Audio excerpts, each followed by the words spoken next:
Guru Kripa Kevalam. Namaste and welcome everyone to Satsang today. Sadguru Shri Muji Baba ki Jai. Good.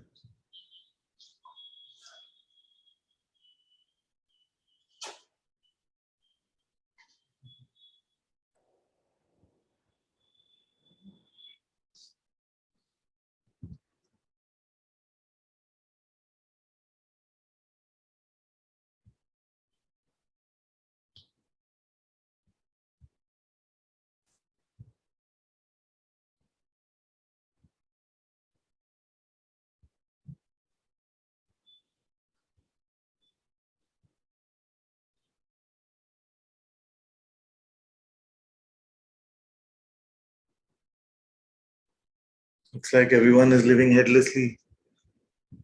No question coming.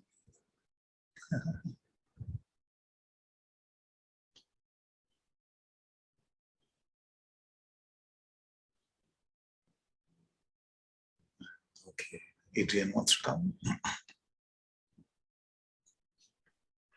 Namaste. Namaste, my dear.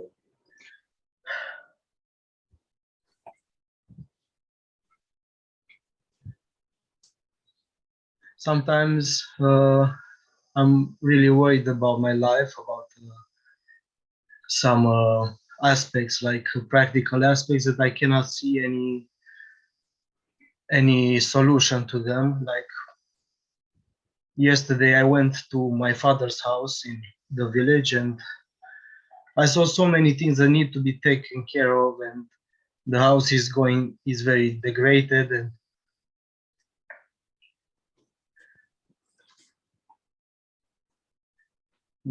the house of my father is I don't know how to. I don't have the energy and power to take care of these practical things that need to be done. Yes. And I was contemplating what you said about I can only suffer if I believe in a thought, or if I. So there's a feeling to just surrender and let go, but that in a way this will not solve the phenomenal problems. Yeah. But in a way it will transcend them. I don't want them to be solved necessarily at the phenomenal level. Yeah. Like I just want to be free of suffering and to transcend somehow. I don't know.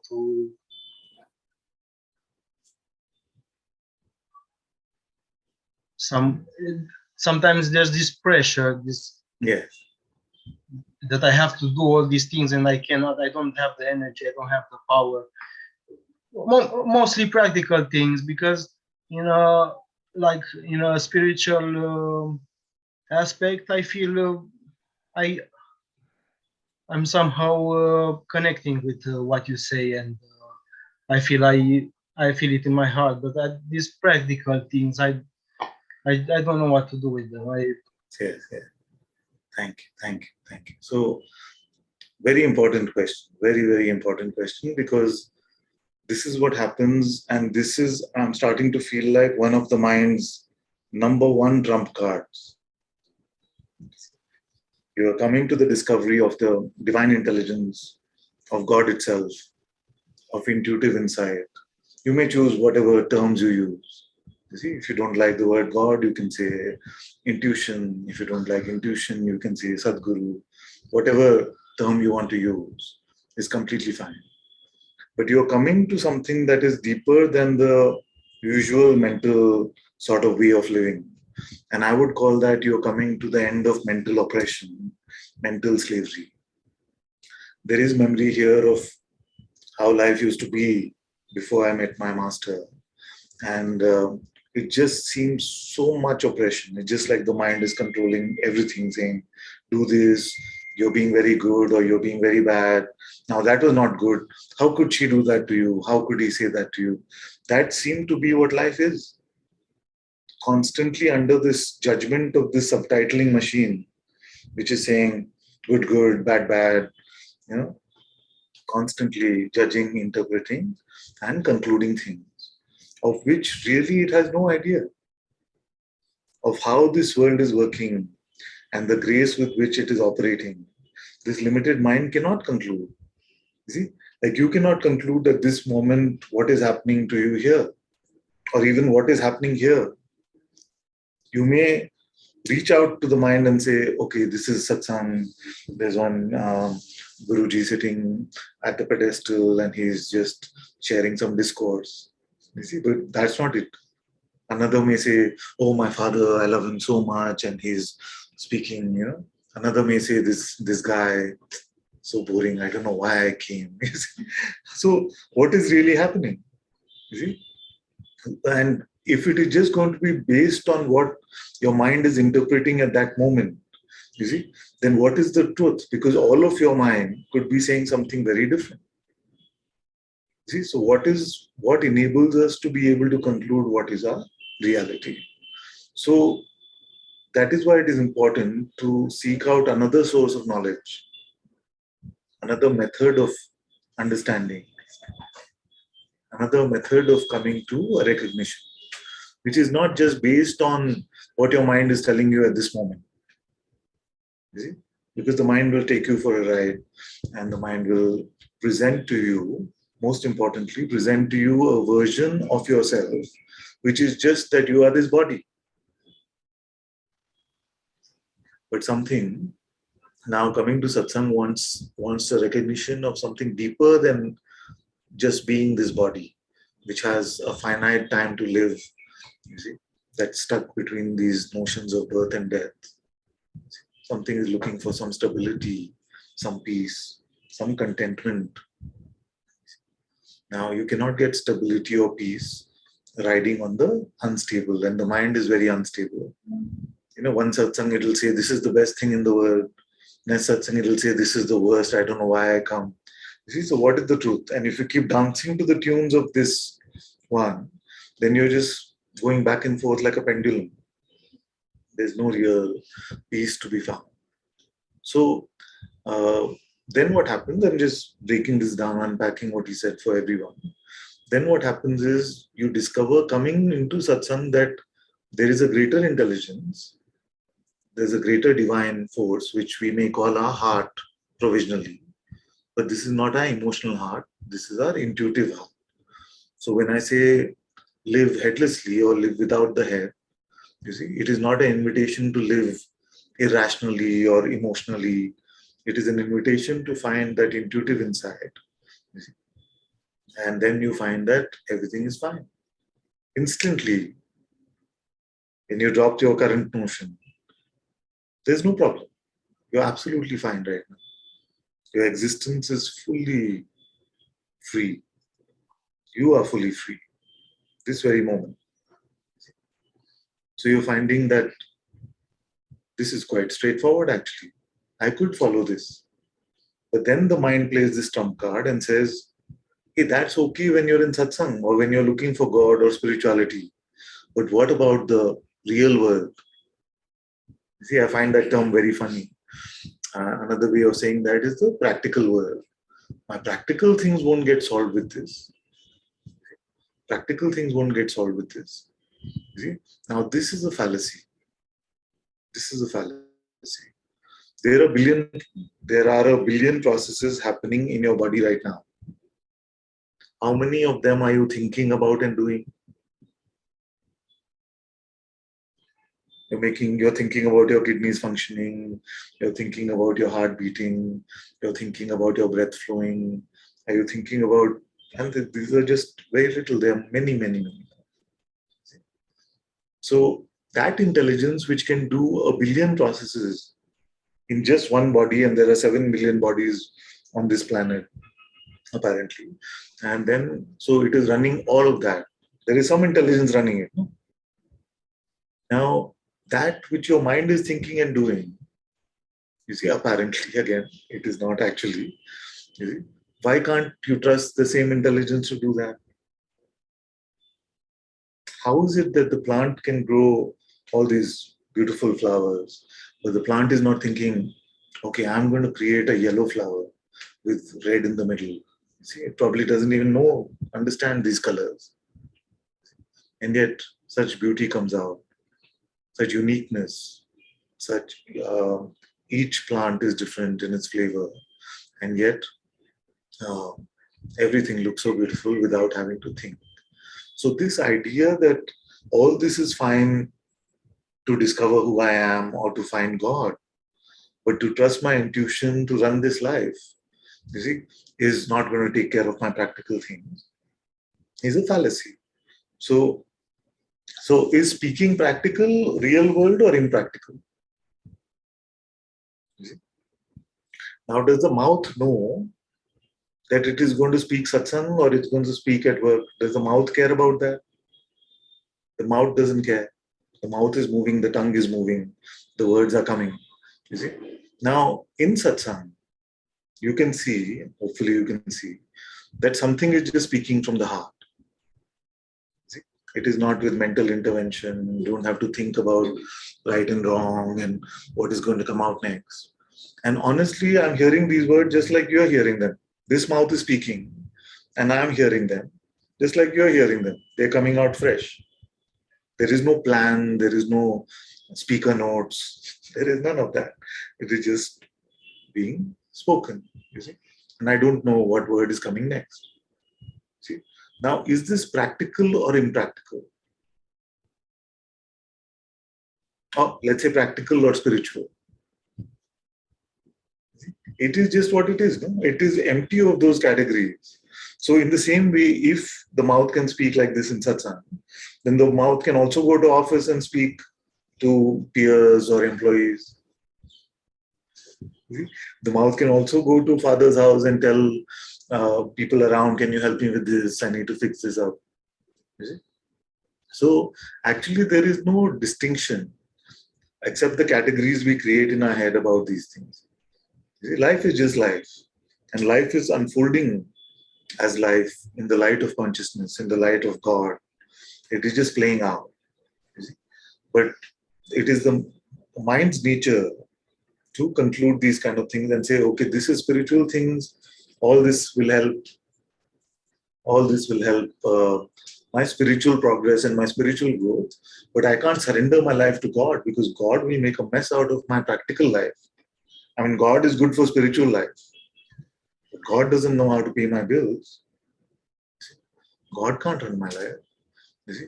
So these kind of distinctions are made by the mind and says, no, no, this is fine. And I become very peaceful and I want to just sit on my bed and meditate when I'm in the heart. But I can't live a life or run the practical life without without the mind's help. That's a huge fallacy. And you must experiment with this. You see, but experiment with this without an expectation of outcome. You will say, I have to send 100 emails this week. And now it is too much trouble to do mentally. So let me leave that to God, and God better send those 100 emails. You see, so it's not a cheat code to getting your desires fulfilled. You see, you have to leave both the action and the outcome to God. Both the action and the outcome has to be surrendered. You cannot just surrender the action, but not the outcome. You see, so the action, the outcome, and the experiencer of the outcome have to all be surrendered to God. And you will notice that grace has such a profound effect that soon enough, it may not be immediately, but soon enough, you will be thankful for your trust. You will be grateful for your surrender.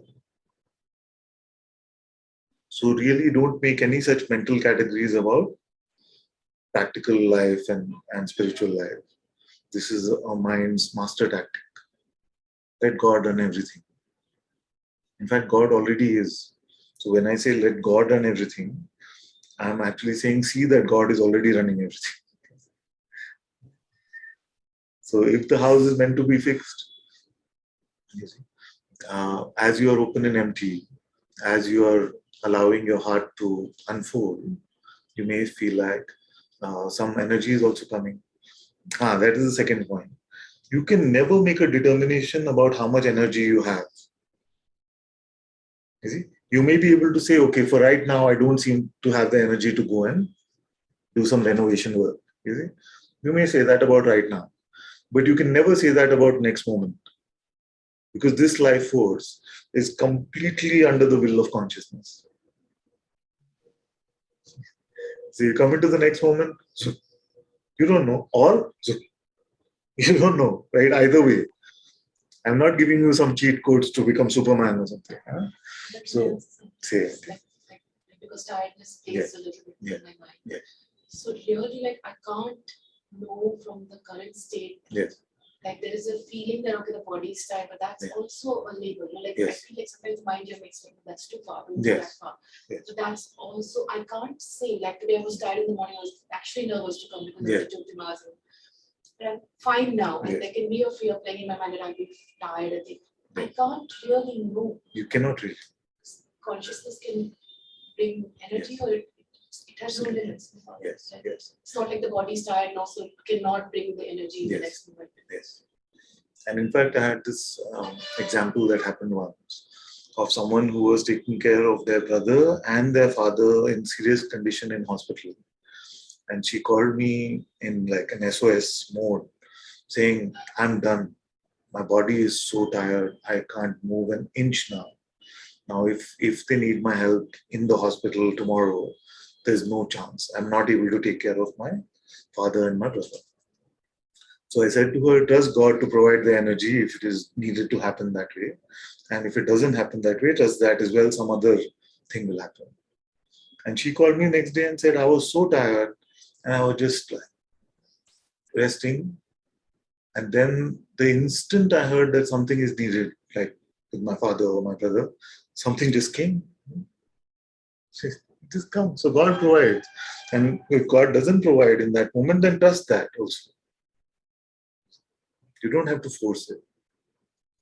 Because in your apparent tiredness, there are again a billion processes happening in just that one body. So you don't know what is happening. So it is so the mind has these very primitive sort of kindergarten level labels that it uses for conditions which are beyond its understanding. You see? So it is a tired, energetic, you see. But these are much more nuanced than the mind can fathom. So best to avoid these labels, because what do the labels do? How do the labels help? They only become placeholders for your story. See? What is this right now? What is this right now?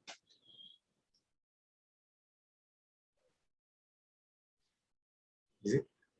Some friends have come first time. If their family says, where did you go? You need a label. So I went to something called Satsang with this man, Ananta-ji. No? So, you see, but it enables you to have that communication, that story. But that story is the extent of which it helps. Is your experience of this getting amplified because of the label that you have? You see? So it is just the human need for a narrative to always have this idea of progress or where am I going, what's in it for me, these kind of notions that we need to constantly try and figure out what's going on. You see, conceptually figure out what's going on, what's happening, what's going on. You see, the worst case scenario for the mind is what? I went for satsang with Ananta and nothing happened. Nothing happened. Complete waste of time. And that guy, he loves the sound of his voice. He will keep talking. I'm not understanding anything. You know, 2 hours of my life at least wasted, fully wasted. That can be a narrative. Another may say, oh, thank God I came because he clarified so much for me today. I was so confused about these things. I got clarity. Also, then that is the same as the first report because conceptual clarity, as you can conclude actually that it was a complete waste or the greatest help in your head, and both are the same for me. If I have not been able to push you beyond your head, then I have not done my job well. You see? So you could conclude either end of the spectrum, and I am neutral to either. It doesn't matter. But if I've confused you enough, or I've pulled you into the heart enough through whatever means, you see, then what the true essence of satsang is being felt by you, is being met by you. So okay, coming back to Adrian's question, don't feel like you have to rely on the mind to do anything in this world. Try it my way.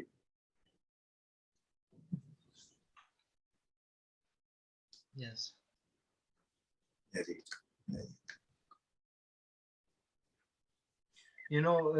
Just wanted to expose that when I go to that house and see all the things that have to be done, sometimes I'm hoping for a miracle, or I'm hoping Yeah. to somehow transcend in another dimension or something. I don't know, because I'm very intimidated.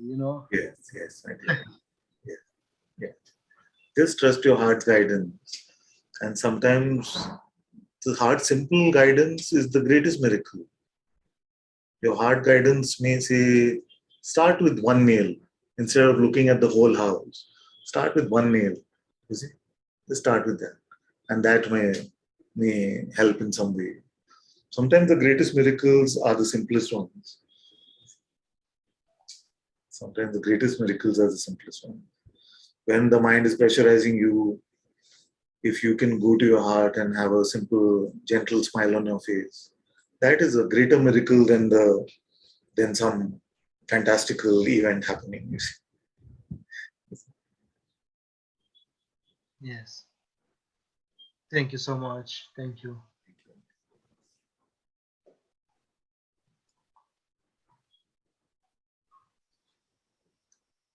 One of the things we were speaking about just before we started the broadcast.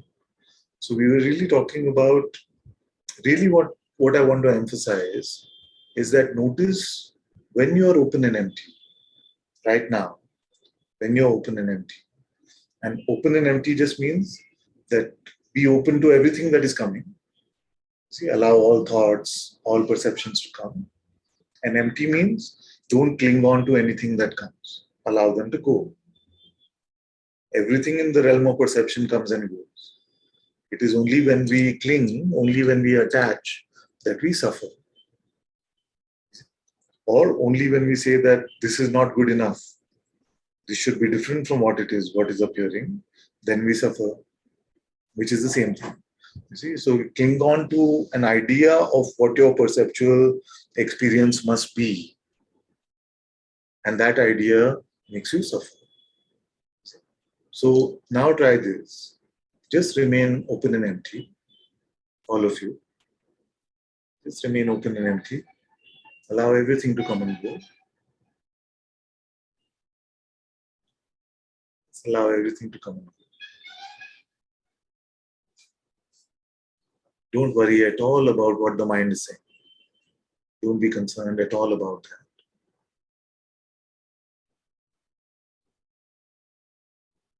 I'm going to ask you a very simple question. Simple question. Don't give it to your mind. Allow the question to do the work for itself. You don't have to solve this like a math puzzle. Okay? If no answer is coming, that is completely fine. There is no pressure. As you're open and empty, is it not clear to you, naturally clear, that you're beyond just what you are perceiving? Is it not apparent to you that you're beyond just what you are perceiving?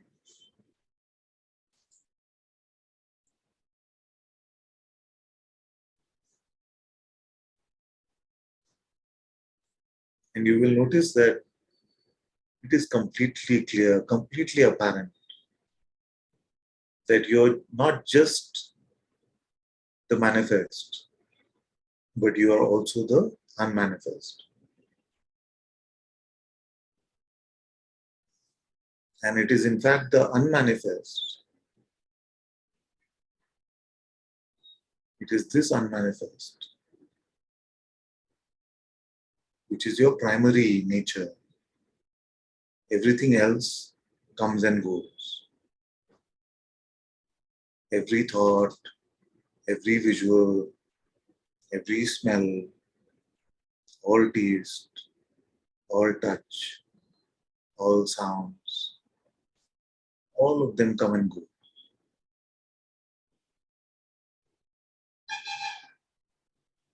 But that which is beyond these perceptions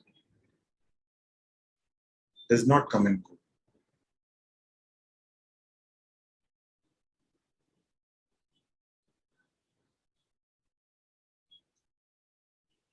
In that way,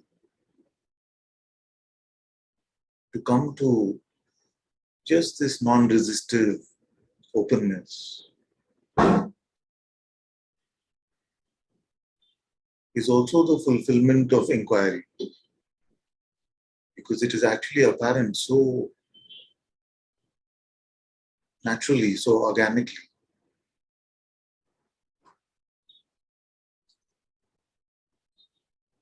that you are beyond just what you are perceiving.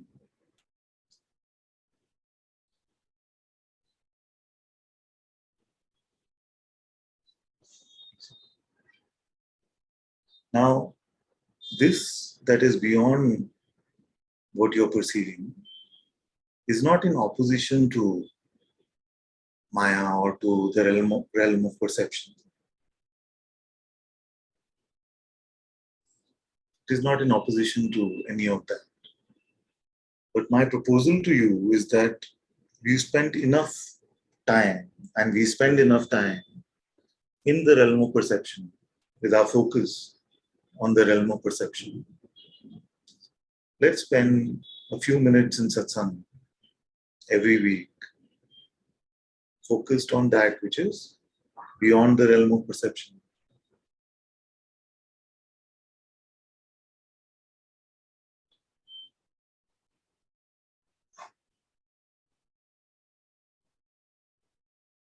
Now, if one of you feels that what I'm saying is too far out, don't get into any peer pressure. Just tell me it is not apparent to me, Ananta, what you're saying. I don't find anything which is beyond the realm of perception. I see one hand. Good. Let me see the whole. Anybody else? Just open and empty. Is it not apparent to you? Okay. So let's go to Salar.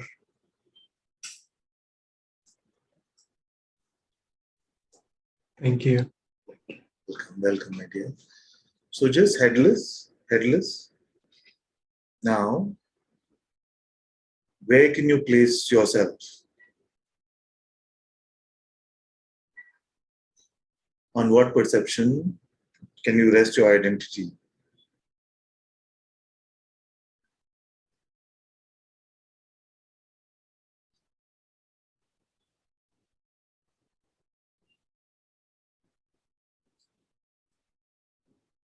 If everything that you called sight, it went away, would you still be here or no?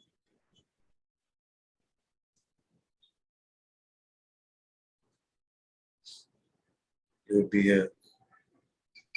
And if all the other sorts of perceptions like sounds, taste, touch, smell also went away, with which one would you also go? I love them. I love them. You see? So that which does not go, even if all these perceptions went away, who is that one?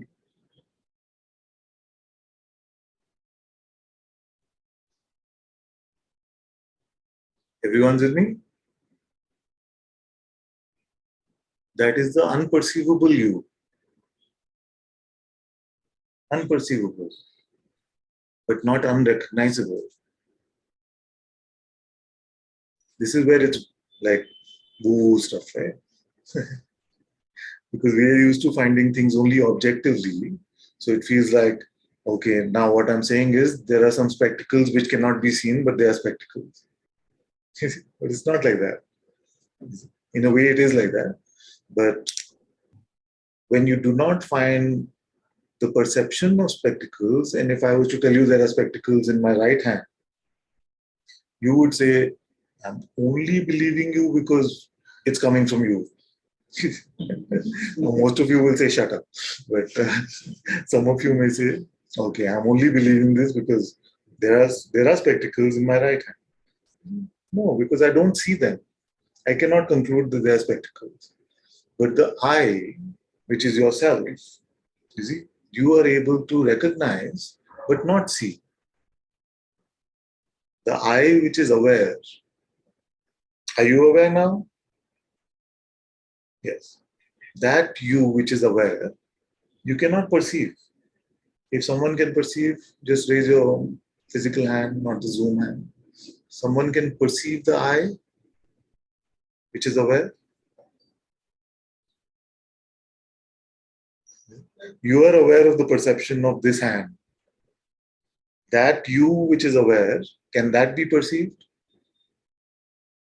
Cannot be perceived. And yet, you can say that it is you. If somebody said it's not you, actually, it's somebody else, you will say, what's wrong with you? Of course, it's me. You see? So, this I, which is just aware,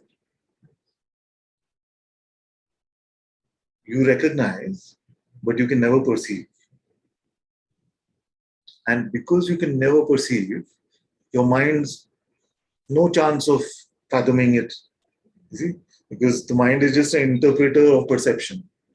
So the more you think about that, the more pointless it becomes to think. You see? So neither can you perceive it, nor can you think about it. But from where do you know it? That where is intuition.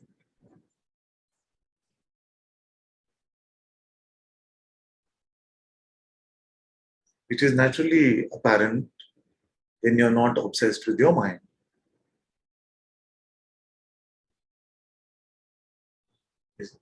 So how is it that when I say headless, headless, don't worry about what your mind is saying for a moment. You see, all of you don't become all lost. And what's happening? You see, it's very.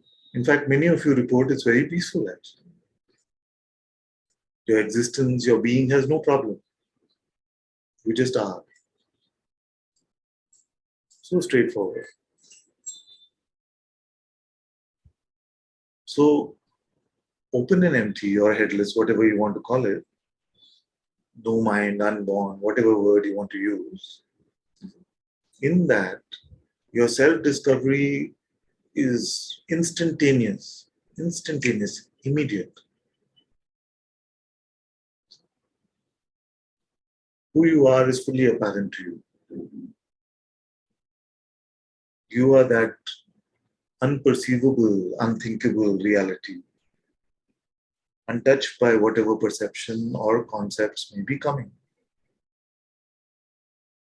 Now, I don't want this to sound like a discourse. I want it to be like a live workshop. So if anybody is not with me at this moment, then just say, I'm not able to follow. What are you saying?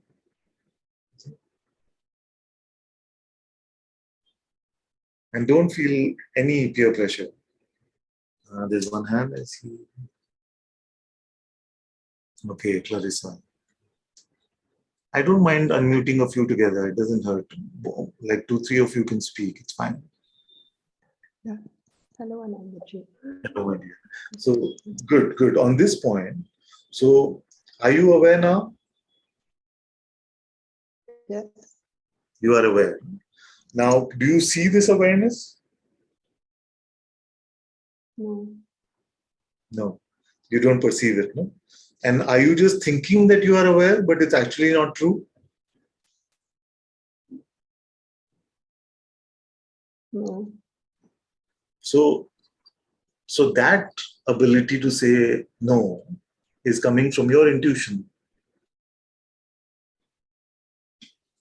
See, the spotting that I am aware and to confirm that I am aware without needing a perception, which is unlike any worldly discovery, isn't it? Yes. Is there a pair of spectacles in my hand? No. No. You say no because you don't perceive it. And yet for awareness, you say yes, I am aware, even though you don't perceive it. Because this knowledge is so inherent in us that we don't even need perception. See? So on what basis are you saying that you are aware? I am saying that that basis is intuition.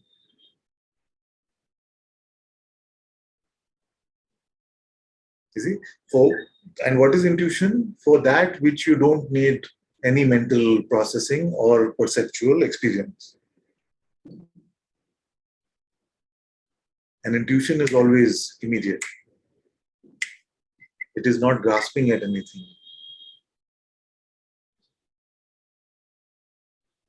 Yes, okay, that.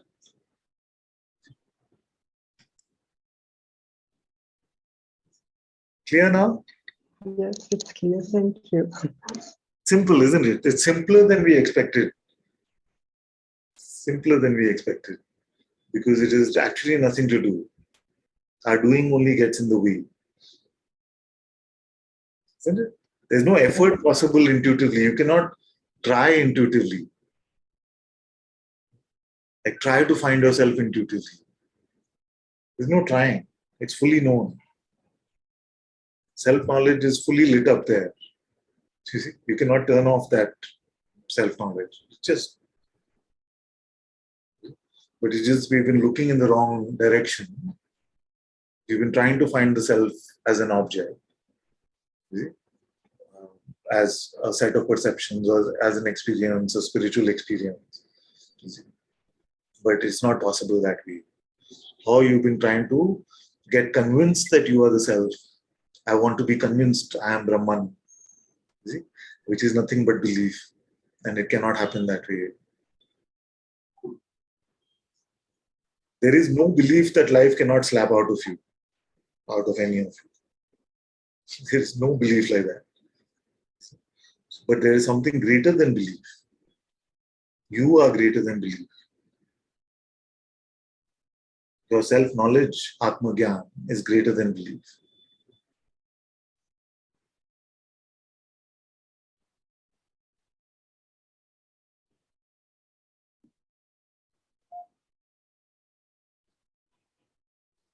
Now, this is the simplicity of self-discovery.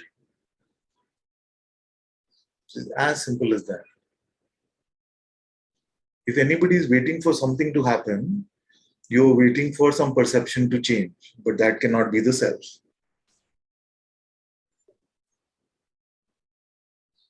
So, anybody waiting for anything to happen? Jason? Okay, let's go to Jason first, and then him also will. Namaste, Ananta-ji. Namaste, my dear. What are you waiting for? I feel I'm still waiting for the feeling to disassociate with the body, because I still feel so much like tied to the body or locked inside the body. I don't know. Okay, Maybe it's only again an idea, but for example, now my body is a little bit sick, and then I feel I'm really suffering. I have to admit I'm suffering because the body is not well. Okay. Then I feel I didn't get all this listening, all this talking, but I haven't got it because I'm still suffering. Okay, let's look at this. Thank you. Thank you for coming up. So, are you aware now? Yes. Now, on what basis do you conclude that? Do you see this awareness?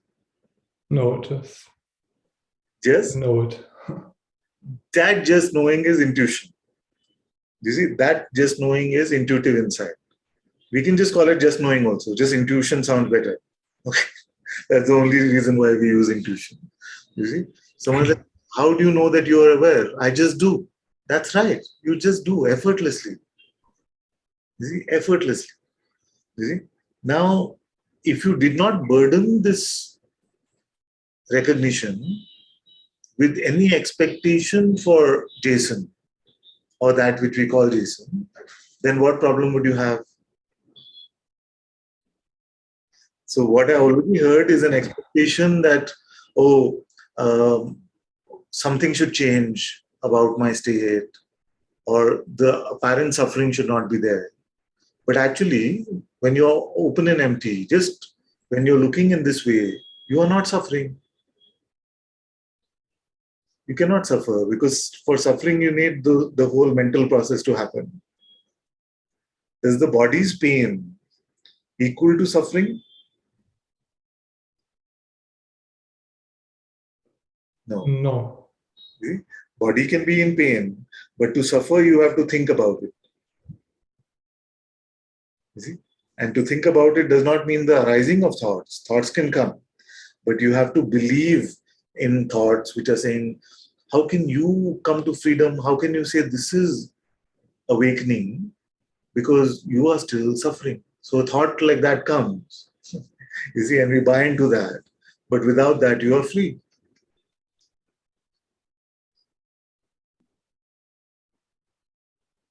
So this awareness that you just discovered, you see, which has always been there, but it can seem like we just had the insight, you see, is the only self-discovery that is possible.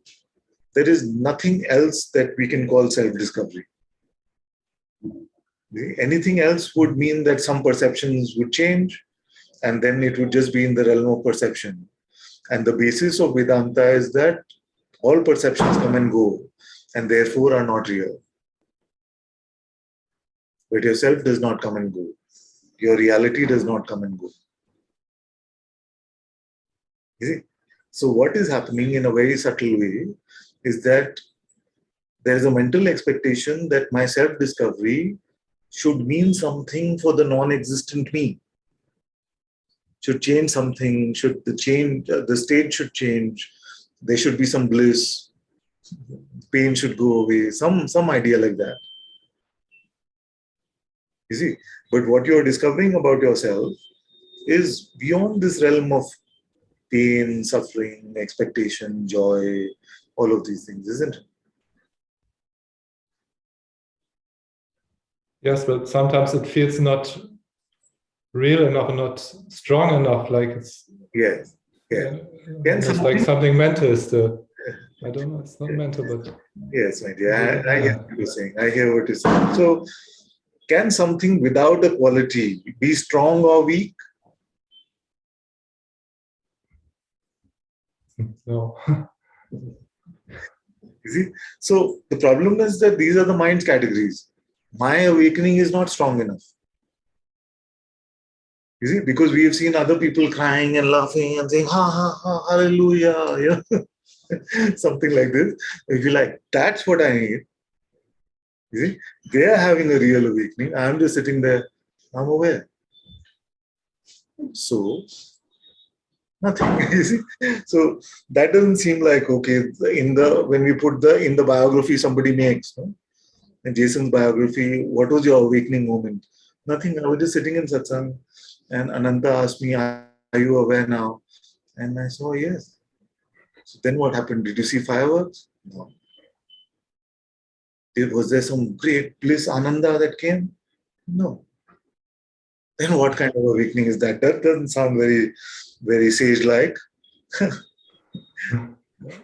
So this is the kind of mental oppression, the mental slavery, which gives these kind of expectations and says, until you meet that kind of idea, till then you can't say you really met yourself. How dare you?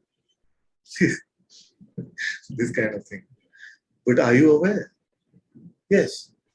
Isn't it amazing that you're confirming yes to something that you can't see? Are you just making this up? You are confirming yes to something that you can't see. In the world, they say seeing is believing. But here you're neither seeing nor believing. Yet you are confirming yes. Are you aware? Can't help it. You can't help it. Even if you were to say, no, I'm not aware, I would say, but you're aware that you're not aware? Yes. And nobody has ever seen this awareness because it is empty of all qualities. To see something, the attention needs a qualitative perception. Nirguna, attributeless, you cannot perceive. And yet you know, already you know. See? So nothing needs to happen, nothing needs to change because we are not feeding this enlightenment to a personal identity. See, it is actually the absence of the identity. That's why the only prerequisite is that you are open and empty. When you're open and empty, there is no person, there is no identity. Absent of that identity, what you are is fully apparent to you without any effort. Aparoksha Anubhuti.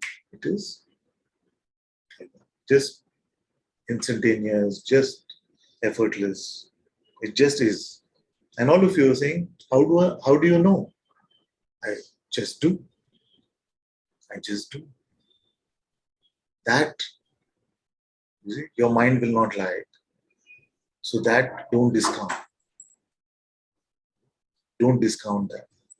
Because that simple discovery is the highest, greatest discovery that all of you will make. Everything else you will discover will be in this universe. Everything else that you notice will be in this universe. You may do space travel and go to Mars, you may go beyond the galaxy someday, but it will still be in this universe. When you are discovering yourself in the simplicity of this, you are coming to that which is beyond this universe, beyond time and space.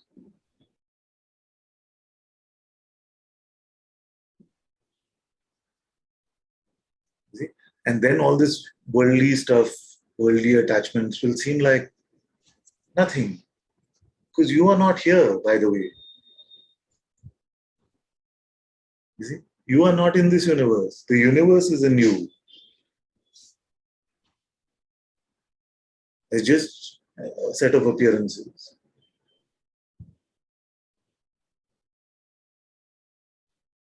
So this simple question, are you aware now, introduces you to that which you are unchangingly and is not contained in time and space. So don't let the mind trick you and say, oh, what did I get? Anybody else taking you outside the universe?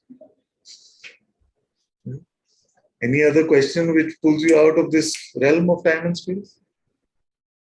The mind will say, no, but that is nothing. To it, it is nothing because it itself is nothing.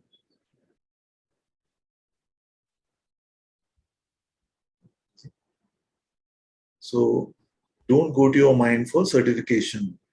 Have I got it yet? Mind will say, no, where's the bliss? I was promised bliss. Endless bliss. Or at least my suffering has to go away. It is gone. But you keep going back to the cellar of suffering, which is the mind, and taking stuff from there, which is saying your suffering is not gone yet. And you're suffering just from that thought. You see, where is this awareness? I say, are you aware now? You say yes. Where is it? What is its location?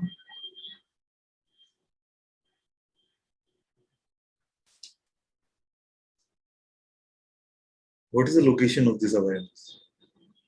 Is it an object inside this object? This object? Because this object can only hold other objects. It cannot even hold presence. Because presence is not objective. It's the primordial vibration. But that which is aware even of presence, forget about it. So it is not contained in this object. Then where is it?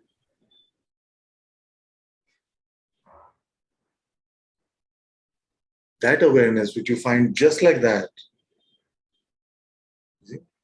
is not a matter of time or space.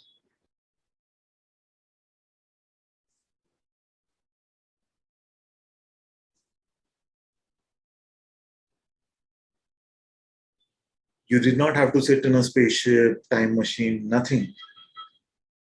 And you went beyond the universe. What the sages have been telling you for ages, you see, that you are that in which these universes come and go. They are talking about you as awareness. Because all these perceptions, all of these dream states, you see, come and go for you, and you remain the unchanging witnessing. You see, you are that reality. You are coming to this discovery right now. So please don't go to the mind saying, nothing. What is there in that? Nothing. What did I get? Nothing. Okay? Discover your immensity, which is not limited by this universe.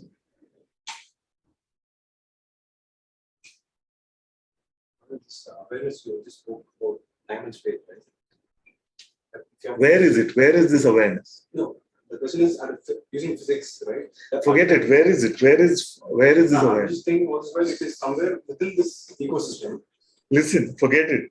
Forget it. Forget it. Look for yourself. Where is this awareness? Definitely not in this. Yeah, Somewhere else. exactly. Where? Now when you're talking, suddenly I'm jammed. There was a lot of process. I think it's somewhere else, some other. The attempt is to jam your mind and do the bypass. So Yeah. I'm glad it's working. Now, don't go to that which is jammed. Look for yourself. Where is this awareness? Does it have a location? Is there awareness about it? See? Let it be. It is getting processed through this. How do you know? Because something is happening. Just because something is happening means Because the awareness is there, and fan is also moving, no? So how do you know it's not happening through the fan? Don't go with mental conclusion. I am telling you that the universe takes birth within you. You are saying it is happening through my body. when you mean you, You as awareness, you as the self. The universe takes birth within you. that you is just definitely not this. And you said it's not within time and space. Does it mean it's something large somewhere? Look else? at it for yourself. That's what I See. think. So. If it was large and somewhere else, it would still be time and space, no? Large without space? Beyond time and space. Yes, but then what would it be? Definitely. Now, don't speculate about it. You see, now there's only so far that your imagination can go. Your imagination cannot imagine something which is beyond time and space. You can only come to that recognition by yourself, not using your imagination. Because in your imagination, that which is beyond will be some dark, empty space. I'm well aware. You see, so don't waste your time with that. It will just imagine a dark, empty space. So ask yourself, who witnesses that? Who witnesses that? Is it dark, empty in that way, spatially empty? Dark in color? Absence of light? Is it like that? Then how can it be the light of the universe? You see? So I'm pointing you to something which your mind cannot handle. Your imagination cannot give you, or your highest visualization cannot compete with it. But in a simple question, are you aware now? The pointer is located. You see? So that awareness, does it have a location?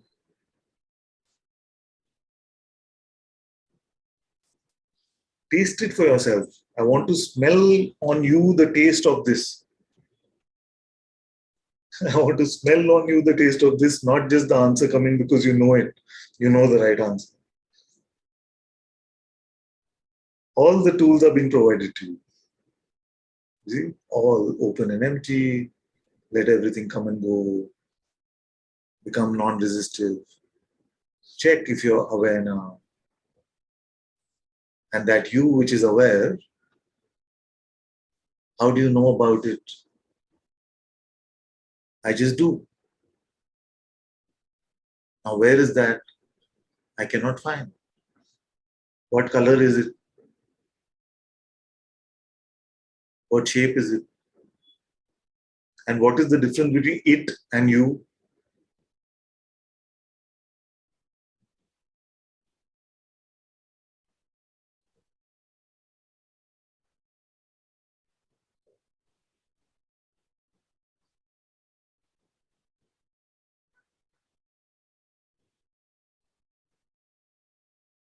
And the fatal mistake at this point is to try and squeeze this into your heads and make it meaningful for the non-existent me.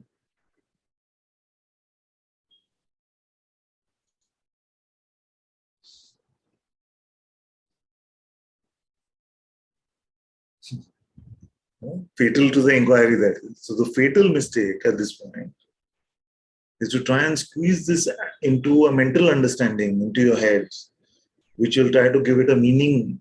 What does this mean for little old me, finally? I might be the light of this universe, but how does that help me? So you go from the Lord of the universe back into the beggar position, saying, me, please help me. Don't do that.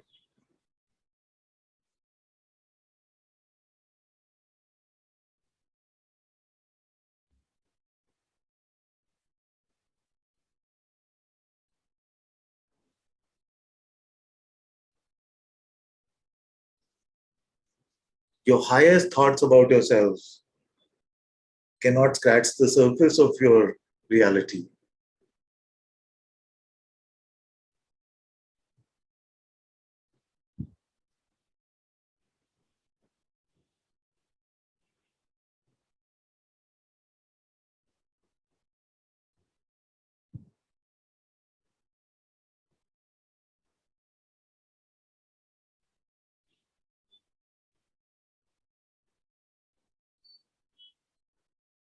So, without depending on the kaleidoscope, which means the realm of perceptions, without depending on the radio, which is the mind's judgments and interpretations, your discovery has to be there. You cannot miss it. Like intuition doesn't miss. Intuition is not trying to hit the bullseye and saying, oh, I just missed. I wanted to go for awareness, but I've come to awareness. You cannot miss like that. It's just apparent. Who are you without your mind? Isn't it clear to you actually? Unless you're trying to go back to the mind and convince it. It's clear. The mind can keep going, but, let it. How long will you dance to this but?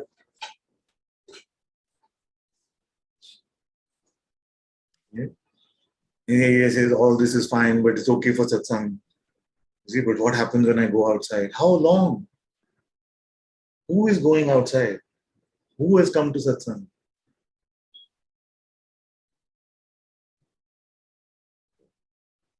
Who is that which you take yourself to be?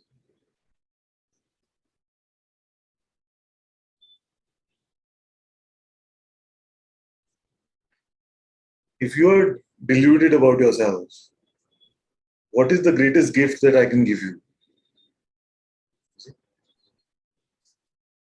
If you think that you're a kangaroo, but you're actually a giraffe, isn't my greatest gift to you to tell you, see, here's a mirror, see that you're a giraffe? And if you say, but how does that help the kangaroo? What am I supposed to do with that question?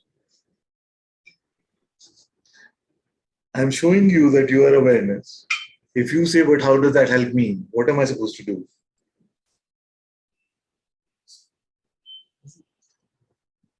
But this is how the mind plays.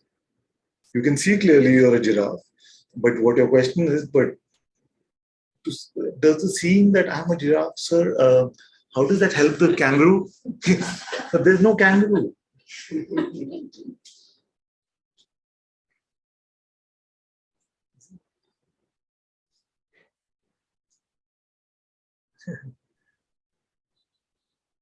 None of this is meant to make you feel guilty. It is only meant to make you see these grooves of the mind, which are so set in, you see, that we seem to go on those familiar tracks all the time.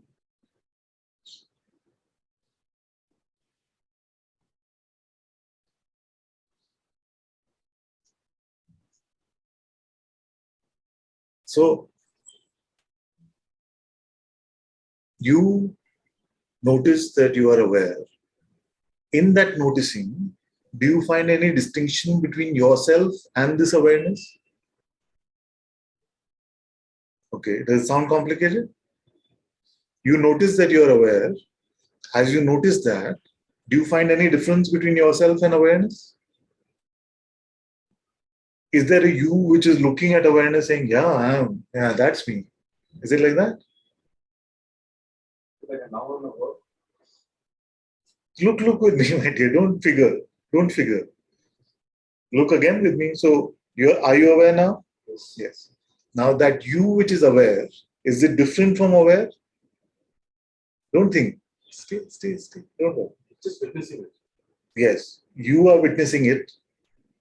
The you that is witnessing it, is it different from the witnessing itself? Don't think that. Stay with me. It's good. Don't go. Doing well. The you that is witnessing it, is it separate from the witnessing itself? Like, is there somewhere where the witnessing is, but you are not? And where you are, but there's no witnessing? No. You see? So notice that you are this witnessing itself.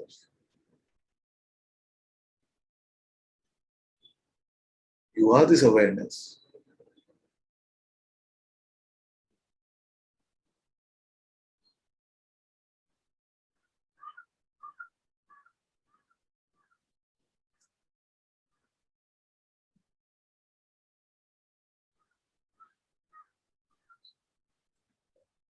Now, while remaining open and empty, try to miss this discovery.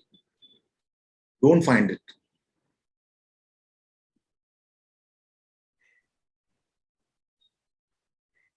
Can you miss it?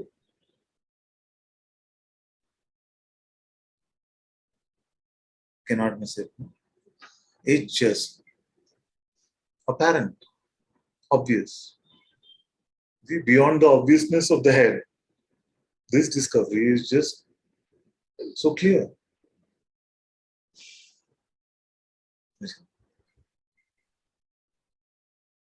Now the only trouble is the end of selfishness. See, I'm using a strong word, but it just means getting rid of this idea of what's in it for me.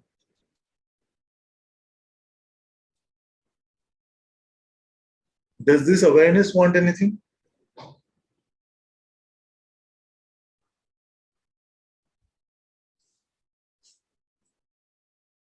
Is there anyone who feels, and I'm sounding all loud and authoritative right now, please, it's just a harmless sheep sitting here. So tell me if anyone is missing this awareness, just honestly. I promise I won't get angry.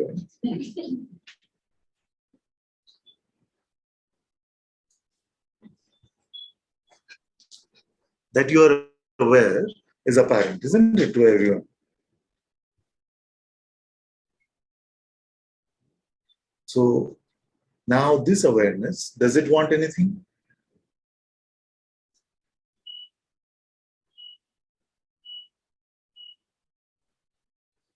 Now, then is there another you that wants? In reality, all that we wanted enlightenment to do for us, who has that desire?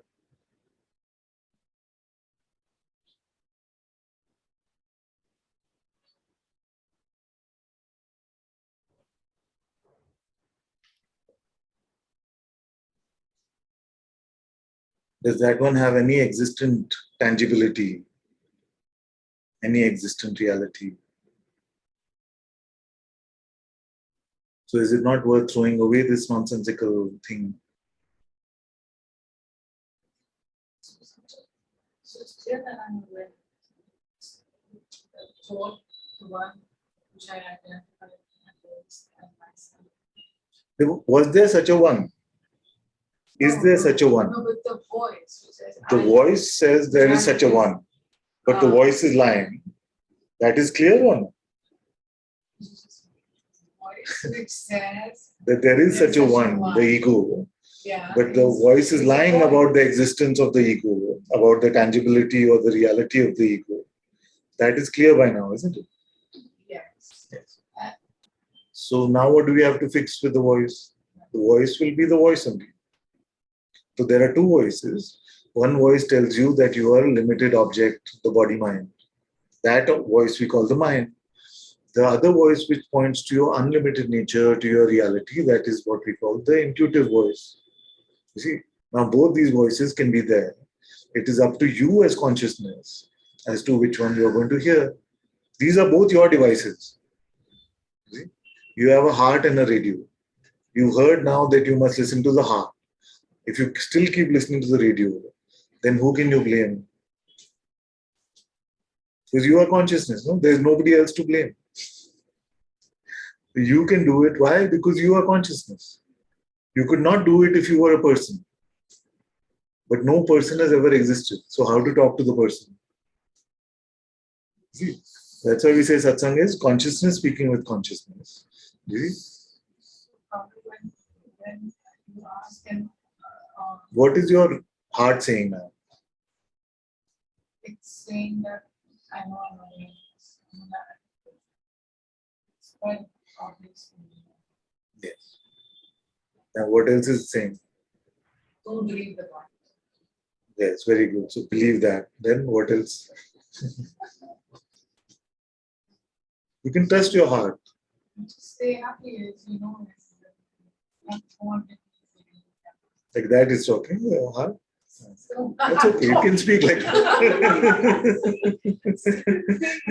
so I'm just not this It's okay. You can talk in any way. boy. So And I want to clarify this, that some of you will beat yourself up if you feel like you're not hearing the heart or you're not hearing intuition. You see? So don't expect always that you will hear it as audio. Sometimes it will just make something clear in your heart and your feet start moving in that direction and your mouth starts speaking in that direction. Like I'm saying, this mouth is under the control of the heart. You see? Because it is just apparent it is flowing from there. It's not a physical heart that I'm talking about. It is just the intuitive presence is using this mouth to speak these words. You see? And you can smell it for yourself. And many of you that come to Satsang can smell it, and that is why you come here. See? So, in the same way, just trust that. It doesn't always have to sound like do this, do that, don't do this. It can also. It can also. But really, just stay in that where what you are is apparent. And that is what I pointed to you clearly. You see, I pointed to your intuition clearly by asking a simple question, are you aware now? Where you know that answer, stay there. You see? And stay there means don't go to the other instrument, the other voice, which is saying, oh, but you're this body, and are you really getting this? And am I free now? You see, when will my satsang start? All that nonsense. Just in the head. So don't listen to that nonsense. You've tried that approach for many years now, maybe many lifetimes. Now you try this approach.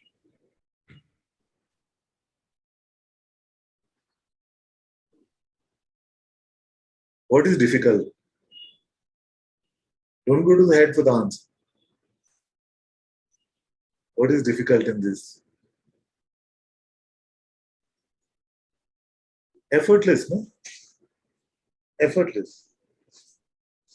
And even if it does feel like effort for a bit, it's all right.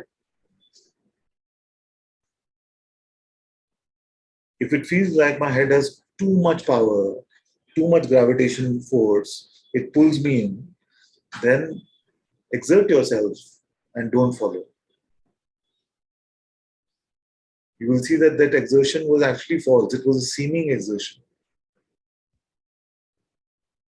Bhagwan has made this very clear that he said if it feels like effort to let go of your mind, make the effort, and then you will realize that even that seeming effort was actually just grace.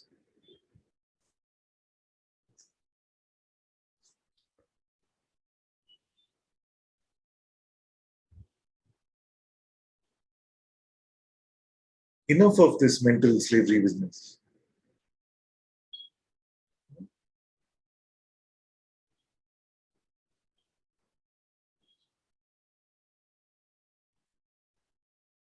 Whatever your head may be screaming right now doesn't matter. You are still the greater. That which witnesses this thought is greater than the thought, isn't it?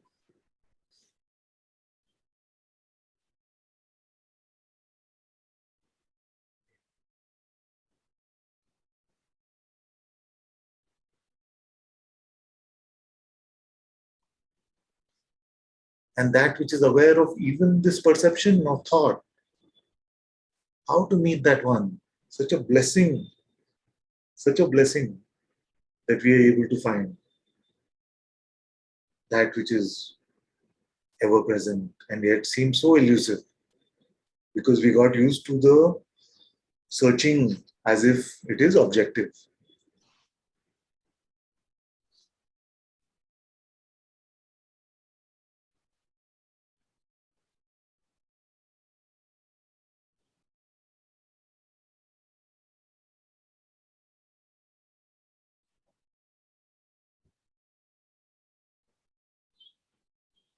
Now, which one of you is not aware, or there's a difference between you and aware? Either not aware, or there's a difference between you and aware.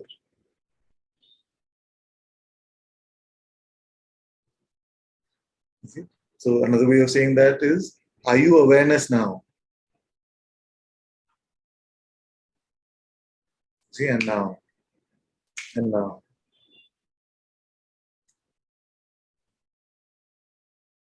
This is freedom.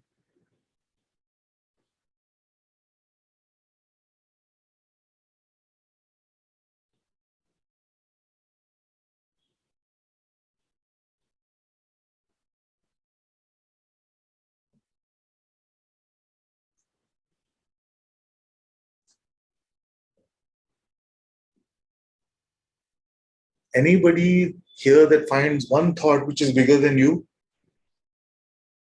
Oh, my mind says, tell me a thought which is bigger than you that you get oppressed when the mind says. Stronger than you, can make a dent on this awareness, can make a scratch on this awareness. Show me one thought.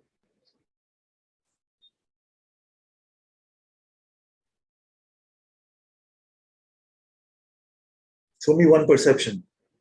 Any perception, not even thought. The greatest fire can burn awareness. Can the sharpest sword cut awareness?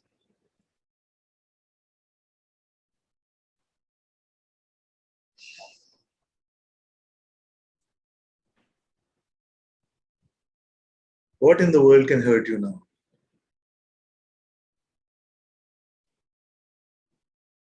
See for yourself, don't think.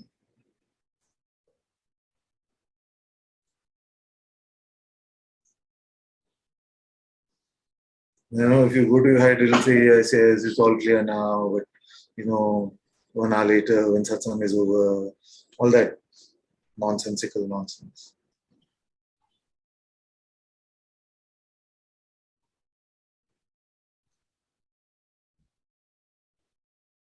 See for yourself, what can come here in this world that can actually hurt you?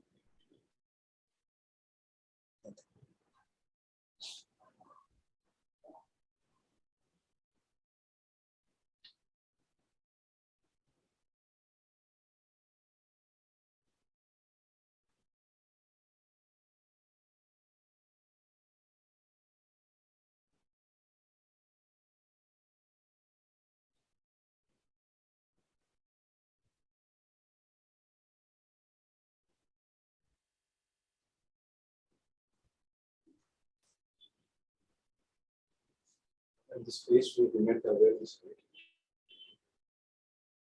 That witnessing, when you did an exercise of witnessing the awareness and how you separate. In that space, all questions drop. Yes.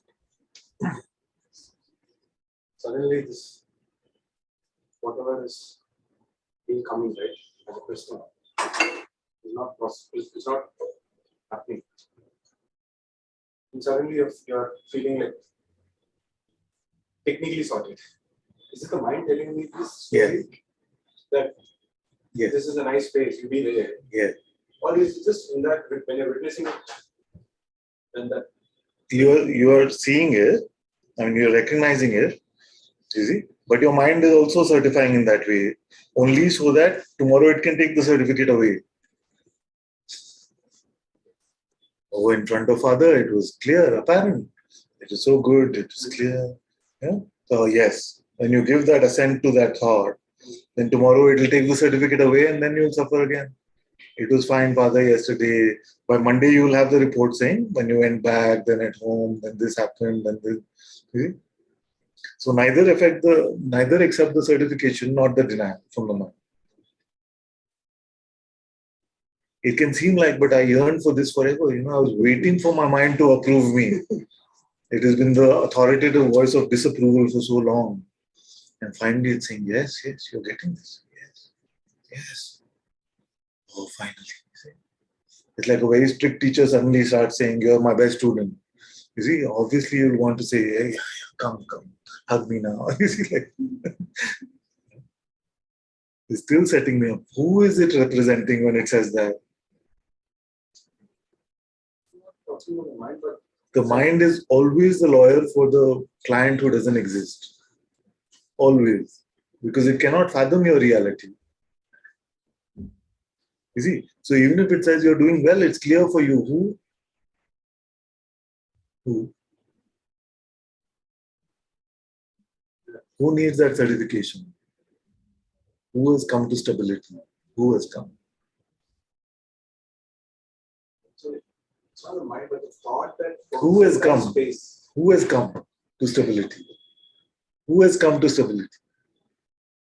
Who?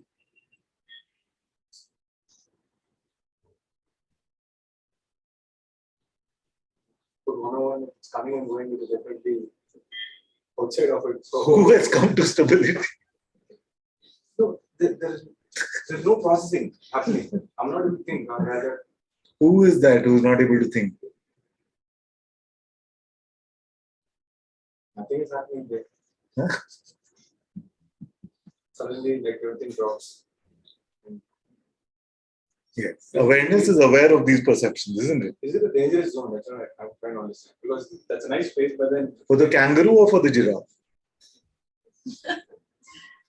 It's important, no, because it could be dangerous for the kangaroo, but may not be for the giraffe, or vice versa. So tell me who.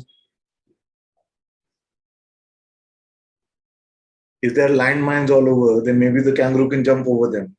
But the giraffe may be just walking with its stick legs and boom. So first introduce yourself. Who could it be dangerous for?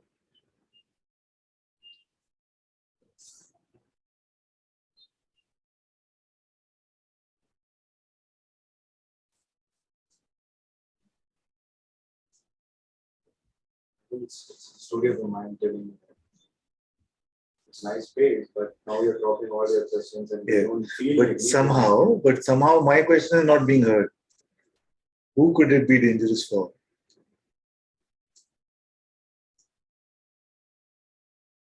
Who are you? at least some kangaroo. Please don't but I don't know what I am, to be honest. Isn't that worth finding out? Before any other conclusion. Isn't that worth finding out? Because that which you're running from may be good for you, and that which you may be going to may be bad for you. But first you have to find out who that who is.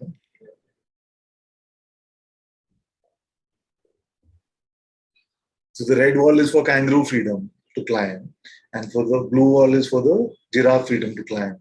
So which wall will you climb?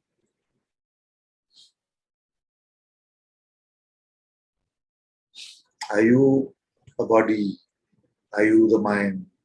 Are you emotions? Are you being? Are you the self as awareness? What are you?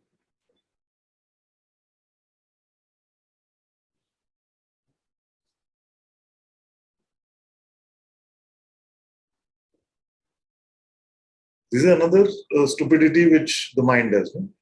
Says, no, let's leave that problem of who I am for later. Let's solve the real problem right now. But it has kept the real problem for later. You all see it, I hope. I just feel like if this was the last satsang, I would want to tell you all these things. You know, it will say, keep that aside, solve the real problem. But the real problem is that, no, who am I? That creates the basis for which other problem exists or not. Otherwise, you just presume kangaroo and solving all the kangaroo problems. At the end of your life, you want to realize you're a giraffe, and you spent your whole life solving it for kangaroo. See? Whole life you thought you're a cat and just chased bowls of milk. At the end, you realize you're the space. Maybe not even at the end, I don't know how many lifetimes. Isn't it the most important question to resolve? If there is a question to resolve, first we must say for whom.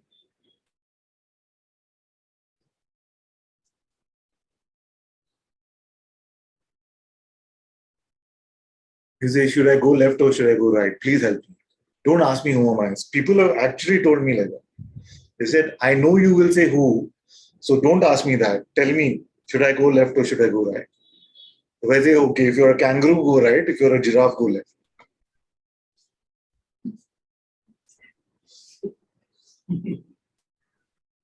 Should we just do that?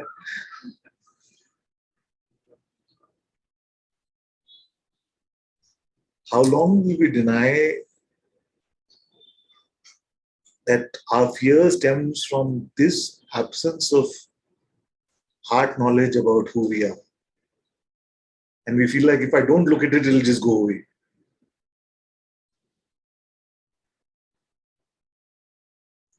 All that we fear is if we were to look, we will find that I'm nothing or something like that.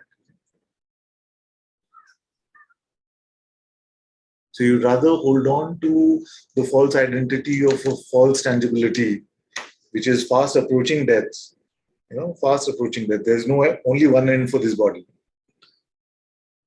You would rather hold on to this, which is so ephemeral in nature, than look for the fear of being disappointed that I may find nothing there. I may be nothing. You see? And you may call this fear of death or fear of the unknown, but actually it is the fear of just a discovery which may prove to be nothing for you.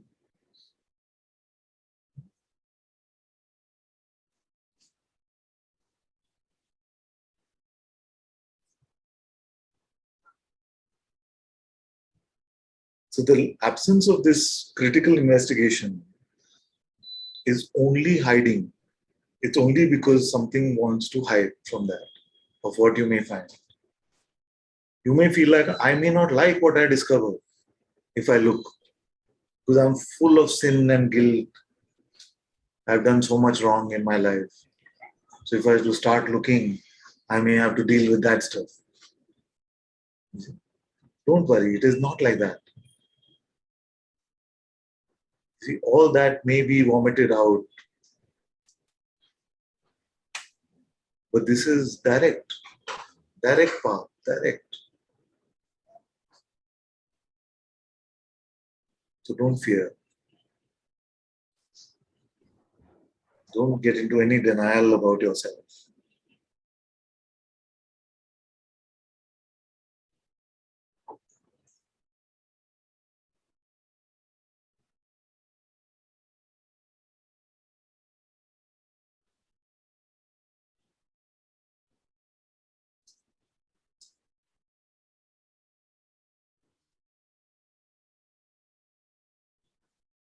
One says, Dear Anantaji, this recognition of the self has to be constant for it to flower into manifestation constantly. Question mark. Okay. Let's put it this way. Does this recognition of the self have to be constant for it to flower into manifestation constantly? Like the power of your presence that we feel. Now, it is only that self which is manifesting as consciousness. See? It is always only that. It is only when we look at it from the lens of our mental interpretation that it can seem to be not good enough or nothing great. I promise you, whatever your life situation may be right now, whatever life events may be happening for you right now, if you were to look around you just in pure perception, which means uncolored by what your mind is saying, you will find the most beautiful creation.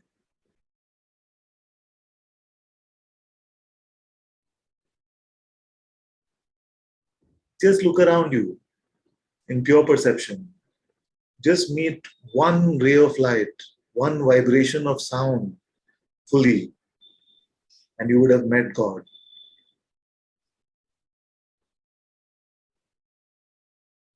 But because we are used to meeting everything through the lens of mental interpretation, so we just got used to just reading the subtitles of the movie, thinking that we are watching the movie, that we seem to miss God's presence.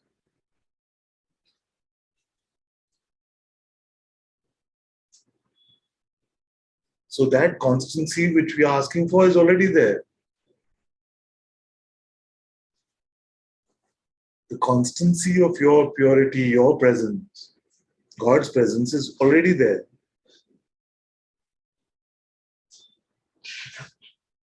But the subtitles of this movie seem to be the trickster subtitles.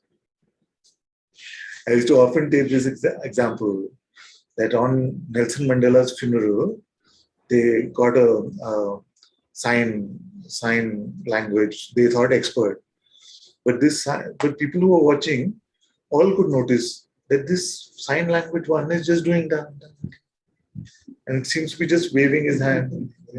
So then they started getting complaints. No, broadcasters started getting complaints that this sign language one who's doing the interpretation of the speeches from the world's leaders for making speeches, but this sign language guy was just making random hand signs. So then they started getting complaints, and then they realized that he didn't know. Later he made some excuse that he was having some event, some sort of medical event. So that's why something happened. But mostly people realize that he doesn't know. This is the same thing. The magnificence of the movie, which is God's creation, that is called life, is being missed because the subtitles are all messed up. The subtitles are full of want, don't want, full of resistance, full of attack, full of defense. But show me any of this in life.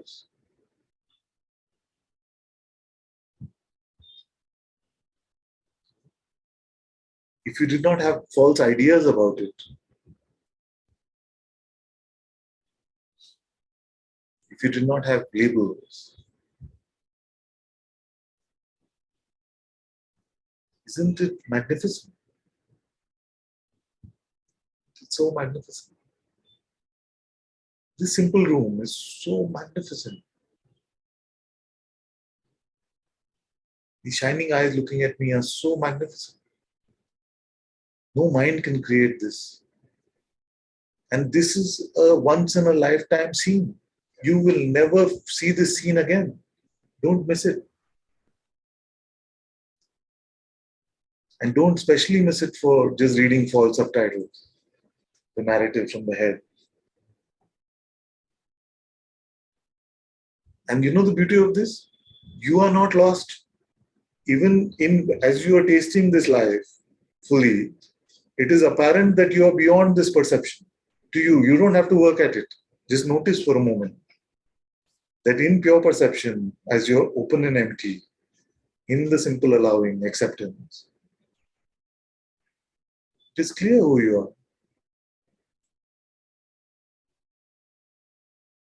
The idea of losing yourself is absurd here, that you have to find. Isn't it absurd?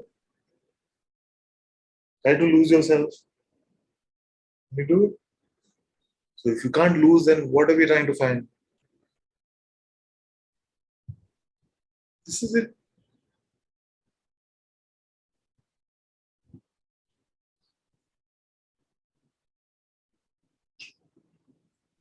Subtitles will come. Don't value them. To not believe is only to not value them. You don't have to push them away. Don't get into any resistive position about anything at all, including the mind. Can you see the light in this room? I mean, the light within, I'm sure you see, but even the light in this room is coming from, apparently, from these lights. But isn't it magnificent? Can you experience the breeze that is coming from this fan? Isn't it so full of so much beauty? Just one moment of this creation. If you can fully taste, can you tell me that you've not met God?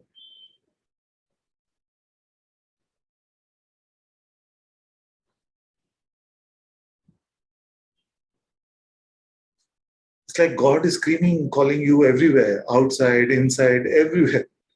Wherever you go, it's God, God. And yet we can find a way to say, I'm looking for God. This is what the false subtitles do.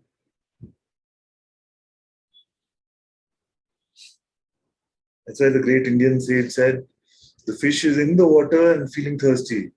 Looking at that, I feel like laughing. I mean, it doesn't translate well.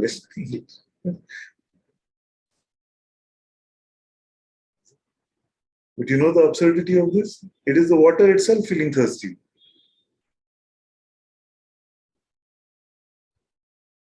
With a fish, it is a possibility that you could separate from the water. How would you separate water from water?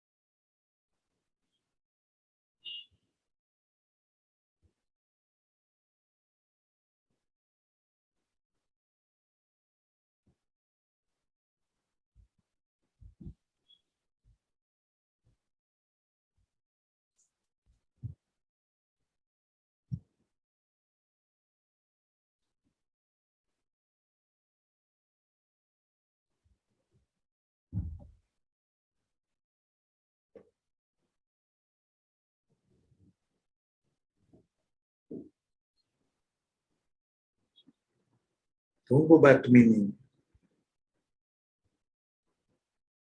Don't go back to understanding. Leaving satsang only means that.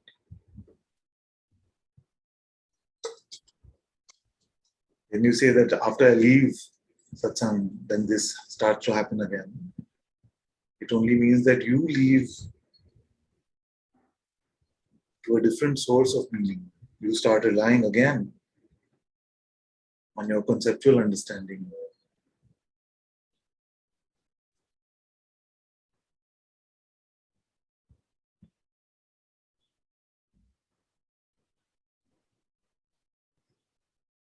Which will again make opposites. If you say satsang and outside satsang, if you say practical and spiritual, say real and unreal, worldly and godly. All these categories are just garbage.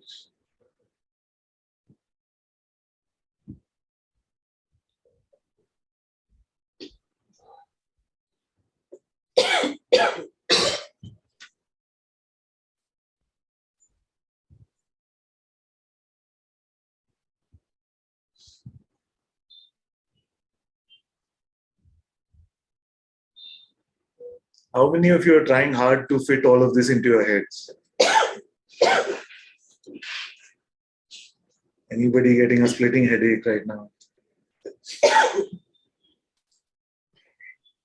Trying little bit, not hard, but trying little bit. Little bit, okay. Thank you for your honesty. Thank you. You don't need to do that because it cannot be. It cannot be squeezed into our head.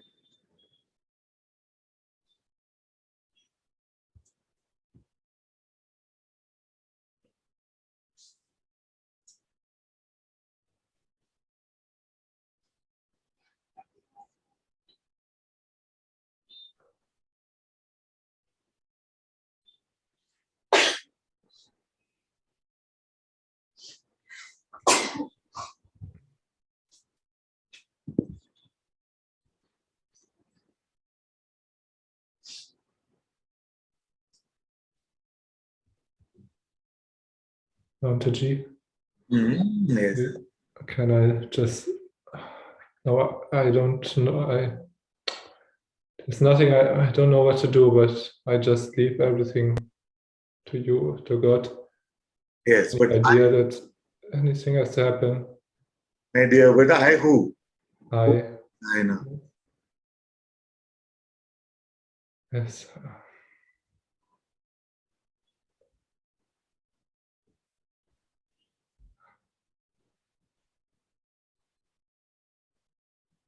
It's a beautiful prayer and it's completely accepted. And yet, it is coming to ask, after all this pointing, which I are you taking yourself to be?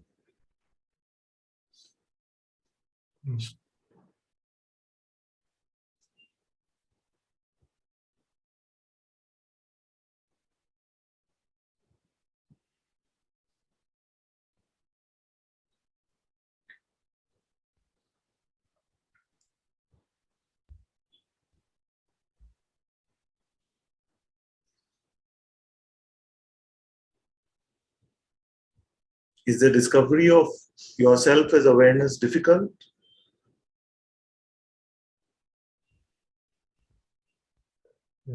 Yes, honestly, I feel difficult. Okay, okay.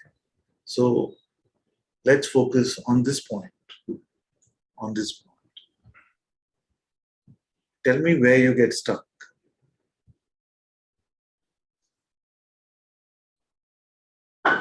Is it apparent to you that you are aware now? Yes, that's apparent, but it's like it's overlaid with the body identification. I see, I see. So what it's sounding like, and because you're talking about illness and body, so I'm going to tell you like a doctor. No? So what it's sounding like is that you're using the wrong instrument. You're using the nose to hear and ears to smell. Okay. So now don't use that instrument which you just used. Let go of that. See, let go of that. Wherever that conclusion is coming from, you can spot it. Hmm. You can spot the instrument where the conclusion came, where it seems to be superimposed with all of these other things. Where is this conclusion coming from? You can spot that. Yes. Yes. Don't follow that voice. Hmm. And don't follow means don't give any value for a few minutes. Don't give any value to that voice. Deal? Yes. Very good. Now tell me, and wait for a conclusion or a confirmation from somewhere else for this question and take as much time as you like. Who is aware of your existence?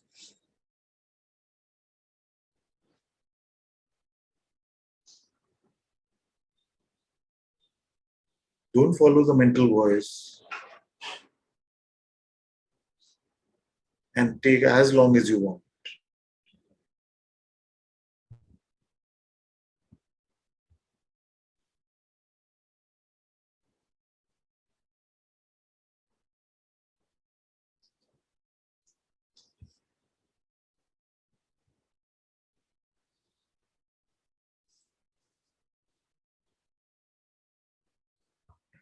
becomes I.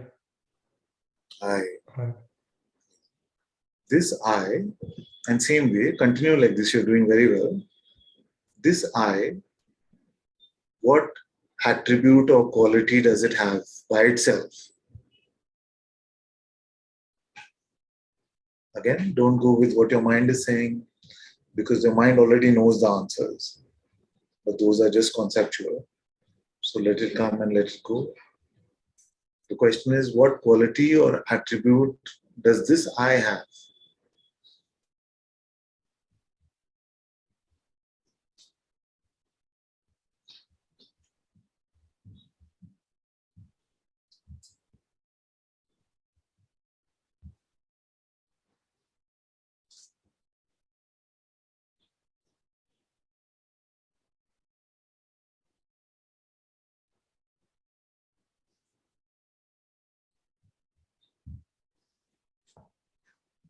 No. No quality. No quality. Can something come and cover this up or cloud this I up in the same way? Remain headless. And if an answer comes, then you produce the answer, otherwise it's okay. Can something cloud up this I or blur it in any way?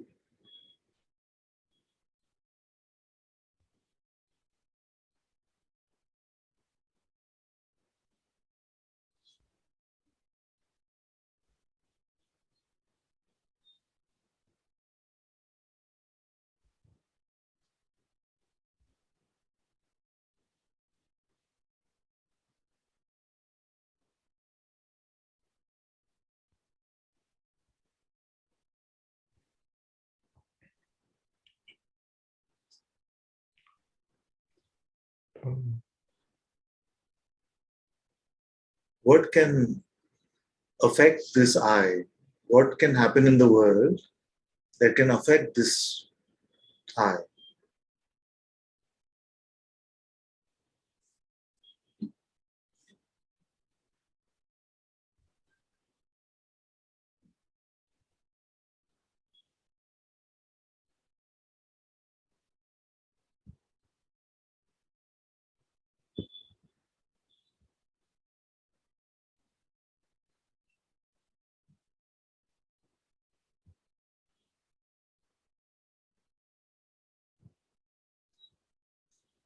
There's no pressure of any sort.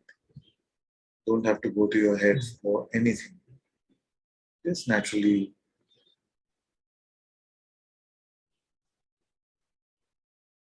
Can something happen in the body that can hurt this I, the witnessing, the awareness?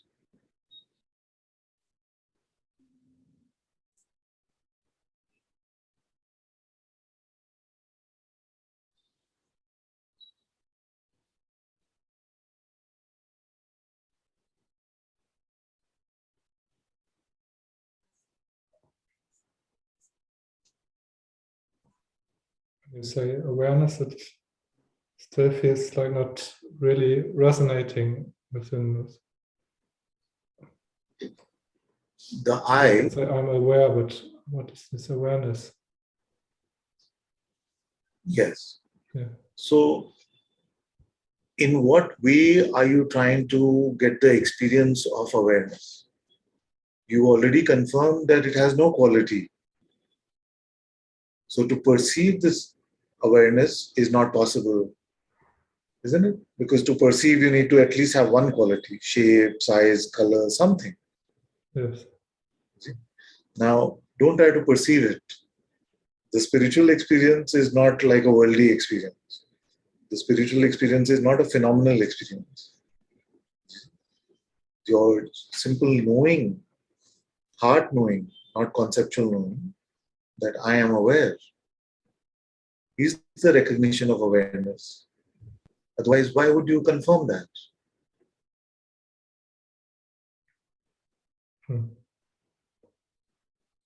Are you ready to accept that you will not find the self as an object?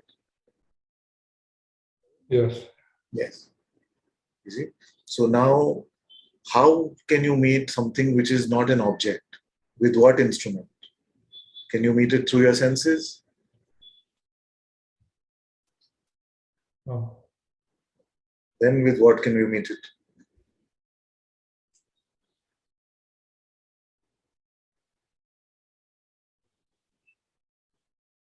Hmm. To recognize that you can't meet it through these instruments is good enough. You see? Because then that is when you are truly intuitive. And intuitively, it is just so simple that I am aware. It is just apparent.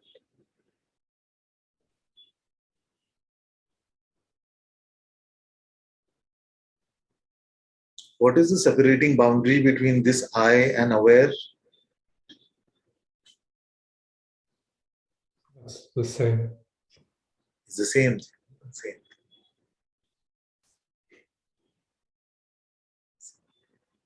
So this awareness now, what trouble does it have? If you are this awareness, and if I was to ask for your trouble, I have to say, what trouble does awareness have? Isn't it? Hmm.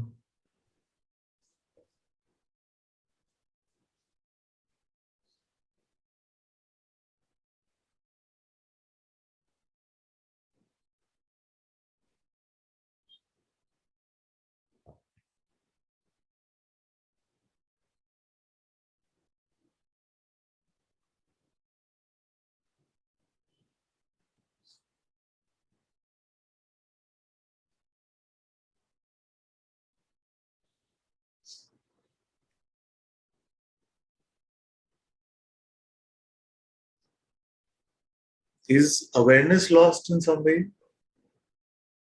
Unclear?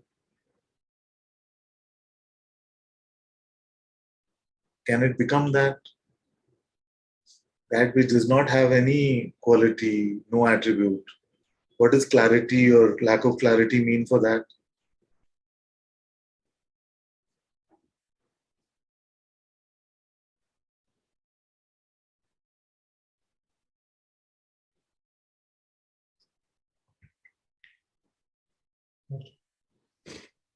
Doesn't mean anything. Doesn't mean anything. And if you were to not be with your mind, you were in the no mind, try to become confused or suffer.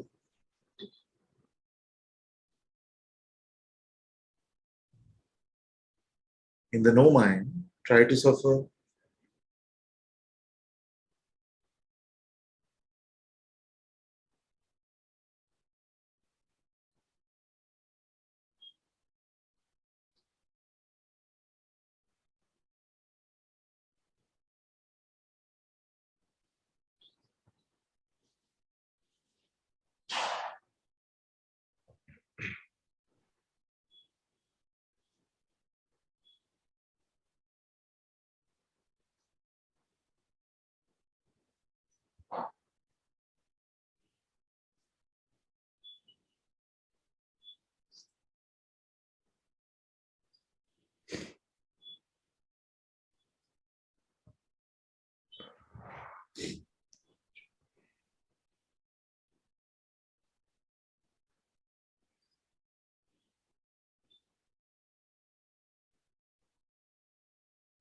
Very good, very good, very good, very good. Thank you.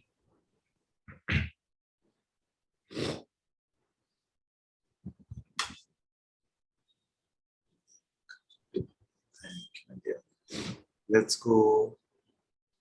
Let's have rapid fire with the others. Let's go to Madalena.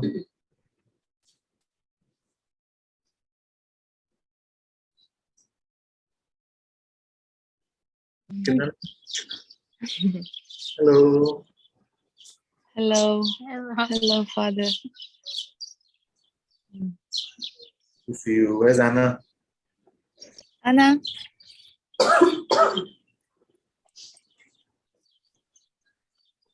Say hello. Hello. See? High five. Hello. Hi. Hello. No. Kalin is good. Yes. Very good. Very, very.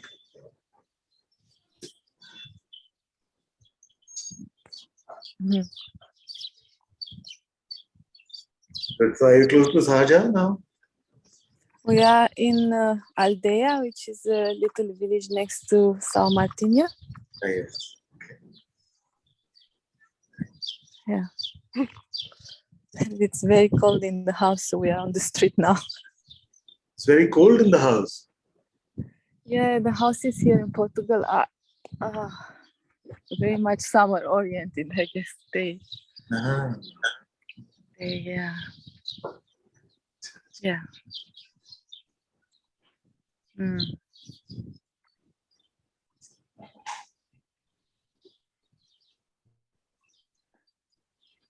good, good.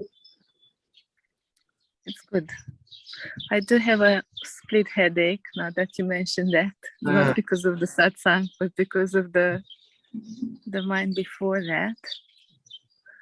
And I'm grateful for the satsang because you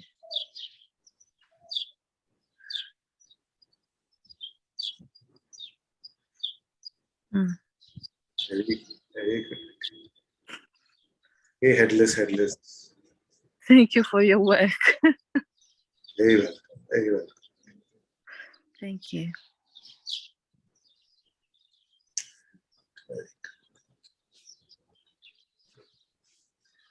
Okay, let's go to Shivani. Go.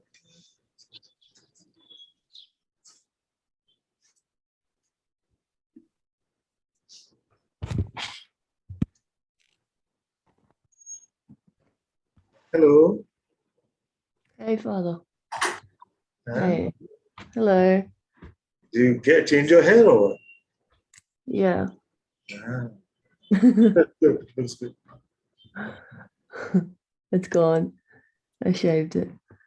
I wanted you to ask me if I'm aware. And now, Are you aware now? yes. Yeah. I've been waiting so long to say that with confidence, and it's just, yeah. And you see it so natural. No? Yeah. The whole like looking for an object. You know, it's just, I don't know what happened. Something just, Yes. yeah, it's so obvious. So obvious. So obvious. Yeah. Good. Good. Yeah, I just wanted you to ask me that question because you've asked me so many times and I'm just like, don't I know. remember these conversations. I remember them. Yeah. Yeah. I love you so much, Father. Love you too. Love to everyone there. Yeah. See you. Good to see you. Yeah. Where are you hiding? Some basement or something? Oh, this is my sunroom, but I've got the blinds down. Ah, I see. It's a sunroom, yeah.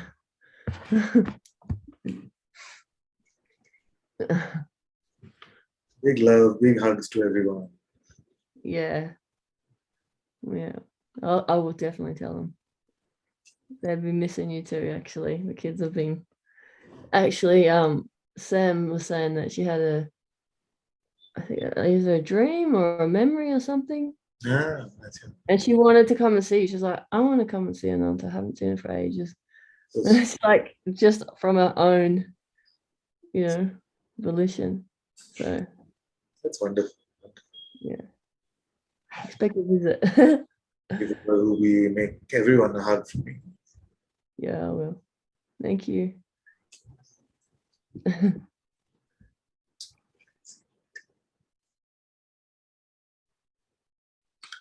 Okay, last one, Etienne.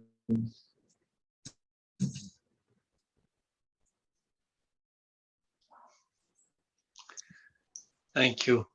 Thank you. I'll try.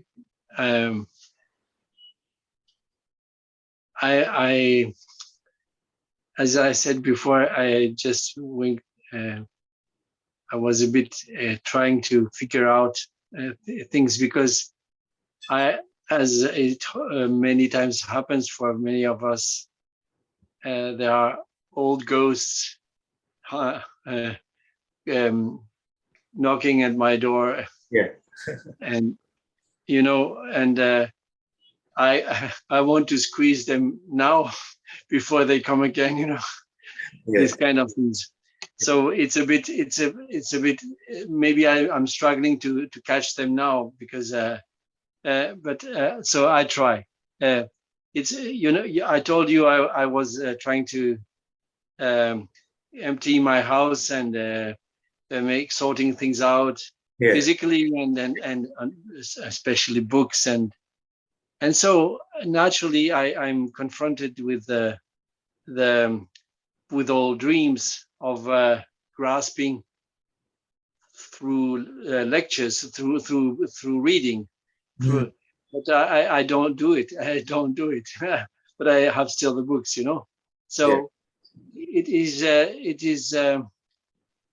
I have to look at it, at the fact that I don't read them, but I don't want to throw them away either.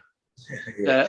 As you know, so it is a very nice situation, because it shows very much the what the me does, and how attached Yeah. I can be to a dream of I'll put it like this. A dream, maybe it's not, I should not say dream, it is just a wish, or yeah, hope, or whatever, tendency, or whatever, or maybe a pool, a deep dream. I would say a deep dream, yes, of transformation. All the matter of humanity is in the books. Potentially, I don't know. Actually, everything is in me also. So I see both sides. I see I am awareness, and I'm not my thoughts. I am not my grasping. I'm not. But on the other hand, I cannot say, okay, it's finished. I'm over it, and it's finished. There is no bypass here. I have the books in my hands, and I must nothing, but I wish to feel lighter, yeah, and in fact I don't feel directly so light, because I'm tempted again. I could have read this, and I might understand this, and so to put it in a simple way, the deep dream of the caterpillar becoming a butterfly. So I'm really feeling this at the moment very, very strongly, and I know the caterpillar, before it becomes a butterfly, inside the cocoon, it dies totally. It dissolves totally. And I realize it's Easter, and it's exactly the what happens at Easter is dying and being reborn. So this deep dream of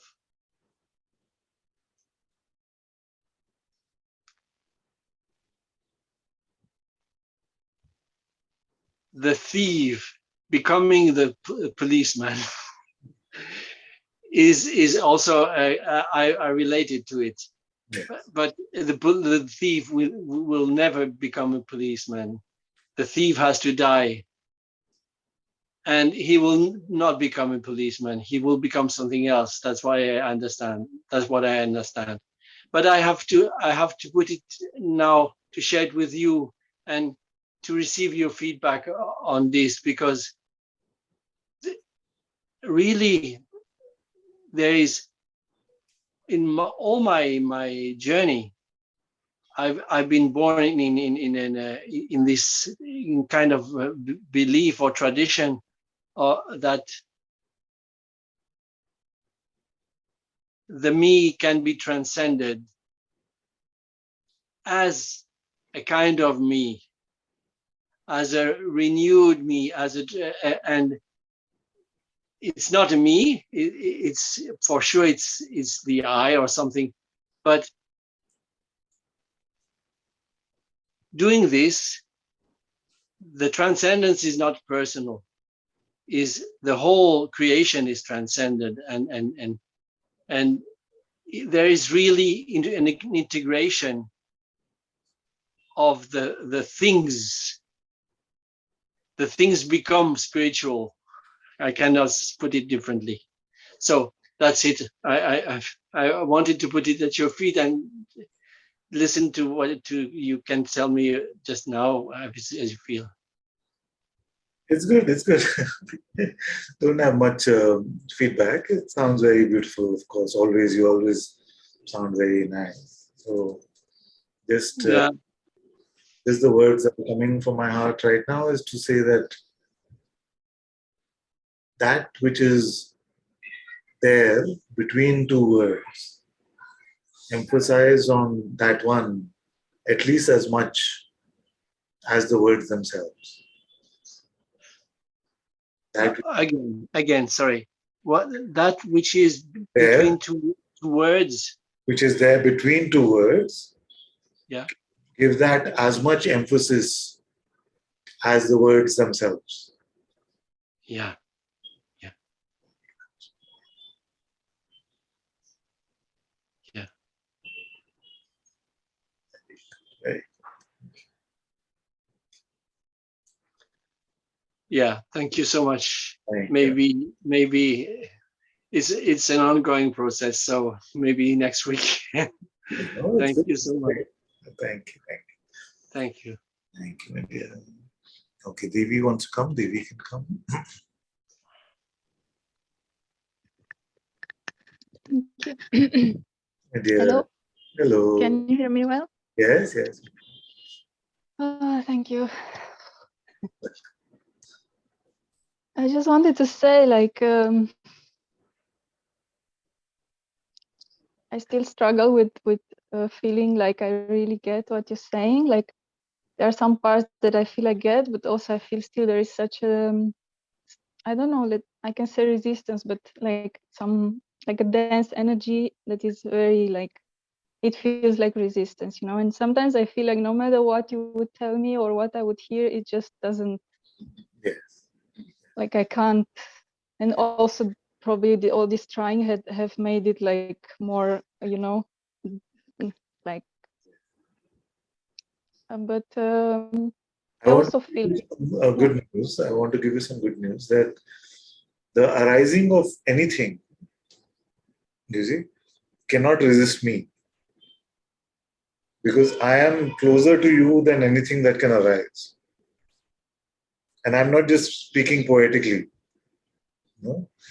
What I'm saying is that the heart which is speaking these words, the presence which is speaking these words, is your very presence. And everything else that arises at some distance from you. But this presence does not have any distance from you. So, whatever may arise, notice that you are perceiving it and you are aware of that perception as well. Don't think it is blocking me in any way. It is not blocking your reality, your light in any way. It is just another appearance. Now, your mind will say, but this is a resistance or it's a constraint. This is a block. Don't buy into that idea. like when I hear your words, I would like to feel like an openness towards them, and I don't feel that. Like I feel more like. Where do you want to feel the openness in your mind? in my being. I don't know, just to feel like I'm welcoming your words and I'm like using You them. don't have I to don't do know. any of that. You don't have to do any of that. Just take it easy, like a little infant who doesn't have to decide what to do next. The parents are deciding. You just like a little baby, like a little infant. You become innocent like that. Don't judge anything at all. Don't have to worry anything at all. I'm just saying something very simple, which is that whatever may come, you are perceiving that. That is why you can say it is coming. You are perceiving that. And also you are aware of this perception. Isn't it? You are aware of this perception or no? Yes, and sometimes it feels it's so close, or I don't know. It's like It's it's like that. Don't try to solve it for your past and future. Just for right now. yeah, You've done this before. You are perceiving this hand or no? yeah, Yes. And you are aware that you are perceiving this hand? yeah. I don't know exactly what that means, but Yeah, okay, this is good. I like this conversation. So there is a sight you are seeing, no? Sight happening about this yeah, hand. You see? But you are also aware of sight, which is not sight itself. This awareness is not a seeing, no? You are just aware of it. So if there was no sight, you would still be aware. If there was no smell, you see? So awareness is not just sight, smell, taste, all of this put together. It is independent of all of this. See? See? Now, if that is too confusing, leave it. Just tell me what you feel about that. I feel like I have a sense of this awareness, but it's a bit blurry. Like it's not Yes, yes, that is there. good. That is good enough. So this sense is blurry because actually, if you try to look at it as if it is an object, you cannot find it. You see? So maybe the visualization from the mind is some blurriness or some dark empty space which is elusive, sometimes there, sometimes not there. You see? But what I'm pointing to is something simpler than that. I'm saying that with your eyes open, looking at the screen, you are perceiving this hand, isn't it? That much is clear. Yeah. Perceiving this hand. Now, that it is you that is perceiving this hand. This you, can that be seen? I don't think so. You see? And yet, you see, yeah, it's okay. It's okay to say, I don't know, I don't think so. It's fine. Now, and yet, without seeing it or without being sure of the answer, you're clear it is you, isn't it? Yeah. So if I was to say, is it the wall that is seeing this hand? Is it your next door neighbor that is seeing this hand? Is it Shivani next on the next screen that is seeing this hand? You would say, no, it's me, Father. I am seeing this hand, isn't it? Yeah. Yes. So you conclude this I without actually seeing this I, isn't it? You cannot see this I, and yet you are concluding that it is I. Yeah. See? On what basis is that conclusion made? Do you need to think about it a lot before you conclude it is you? No. Do you need to see the shape and size of it before you can conclude it is you? No. Isn't it? So that is your self-discovery. You're coming to your discovery of your own being, which is perceiving all of this.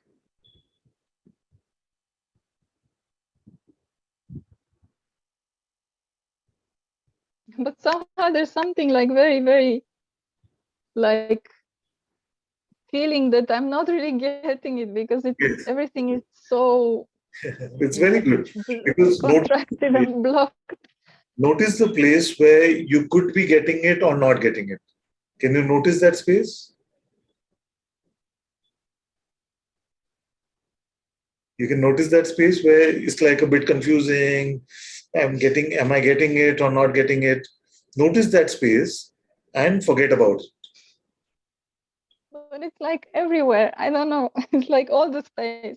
Okay, I don't find any other space which is you're not getting it where? You're not getting it in your throat also? In the throat area also you're not getting it? I'm not asking where you're getting it. I'm saying the constriction, like I'm not getting it. Is it, and you say it's everywhere. Is it in your I think nose? I'm saying I don't get it because I would expect some release from all this Yes, contraction and yes. weird Where, sense. I don't know. yes, my dear. So where is that expectation?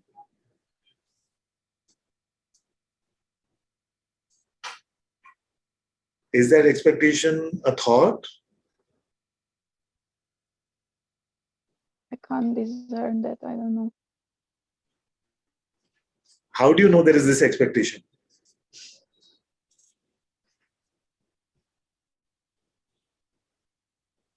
Like a feeling of anger or something. I don't know.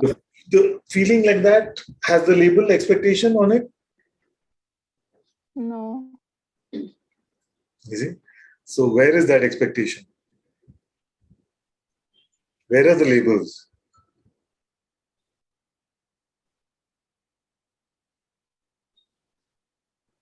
Okay, let's make it easier, no? What is this? Hand. Where is that label hand?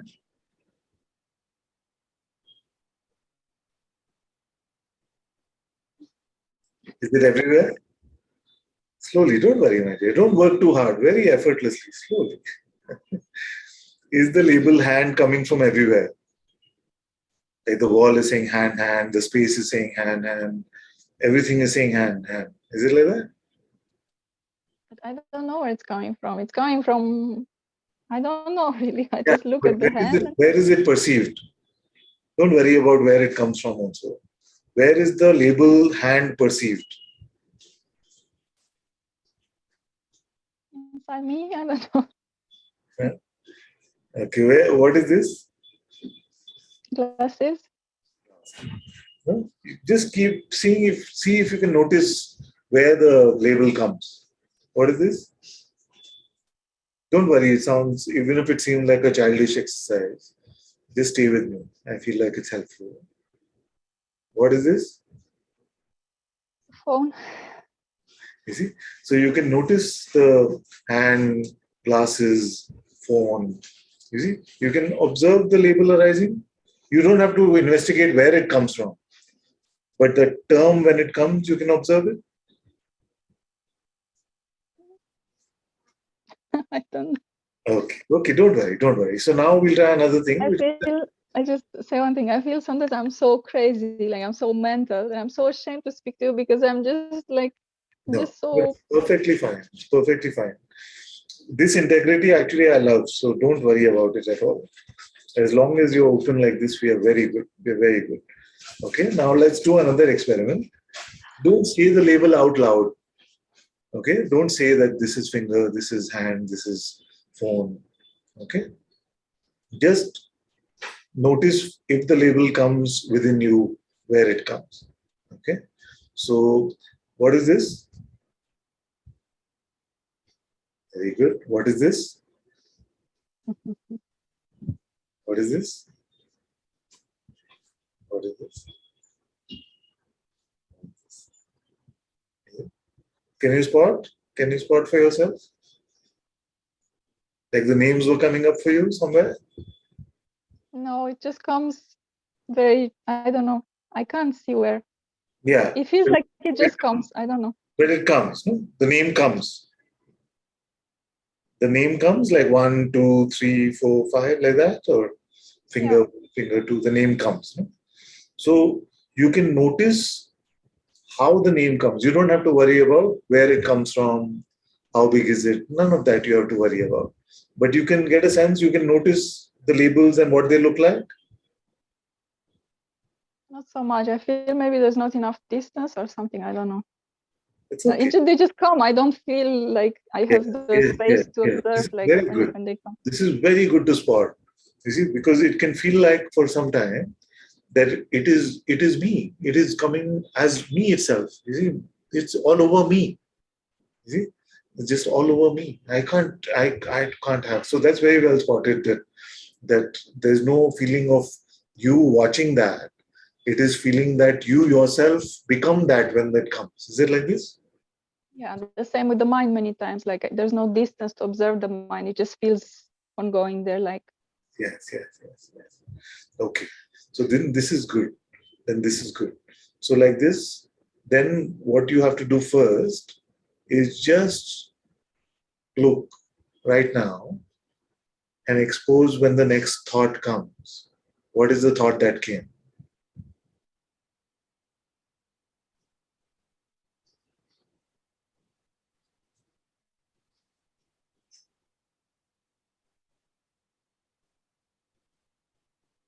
No thought is coming. That is very good. If no thought is coming, means that is the no mind.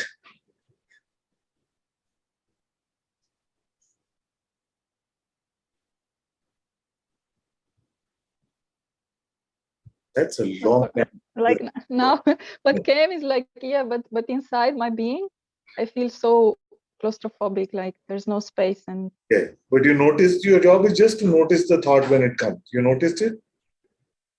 yeah, this was the first thought. Very good. Now let's take the next one.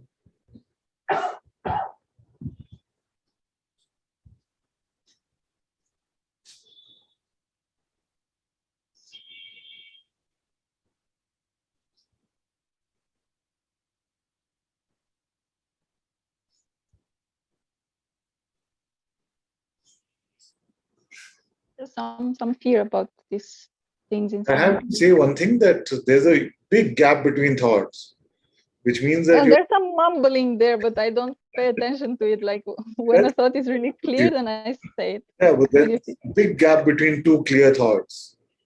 That means that you're more free than you think. And what about this like feeling of so full inside? Like when you say be empty, I feel so full. Like I'm not empty at all. Yeah, so I have to clarify then what empty means. Empty only means that whatever has to go, we let it go. We don't resist it going. Openness means we don't resist anything coming, and empty means we don't resist it going.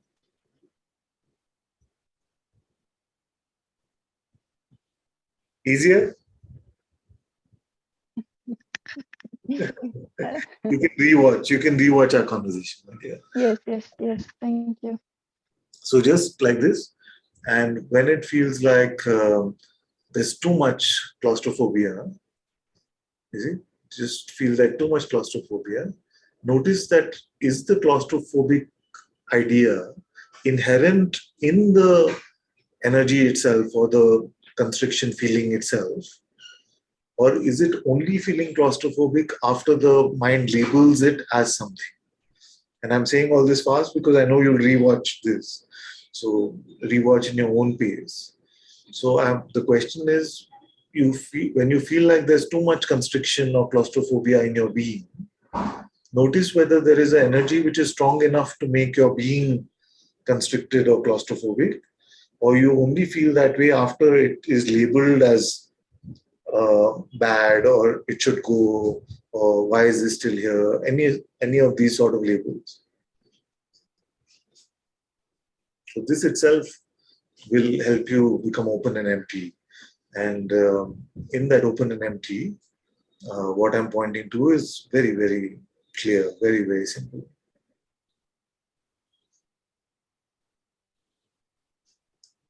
And this gap is very, very good. Thank you so much. Maybe the problem is not that you're too bound. Maybe the problem is you're too free and your mind doesn't know what to do with that. I don't know about that. Good. Good. Oh, thank you.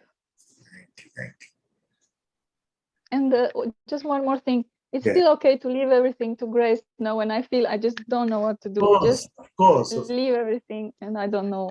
Fully. Yeah. Thank you so much. Thank you. Well,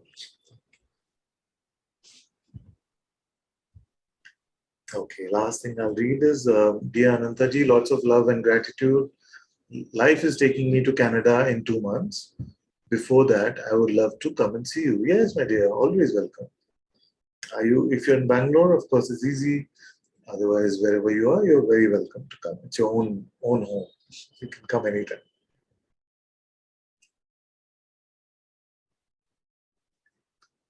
So, also maybe for practical conversations about this, you could speak to Jyotima if you're connected with her on Facebook or something like this. This one is called Hem Dholakia.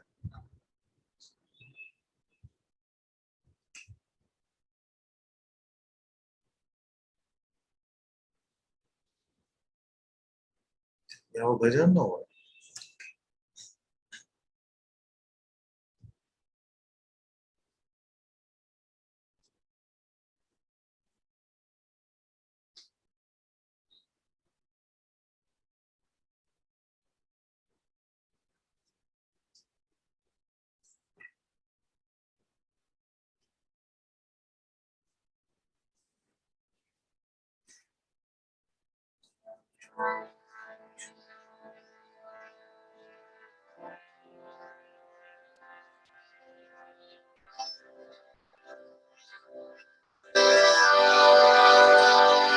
Hari Om, Hari Om, Hari Om, Namah Shivaya.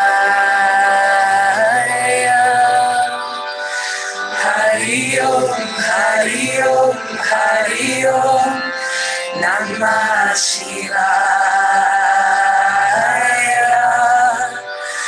Hari Om, Hari Om, Hari Om, Namah Shivaya.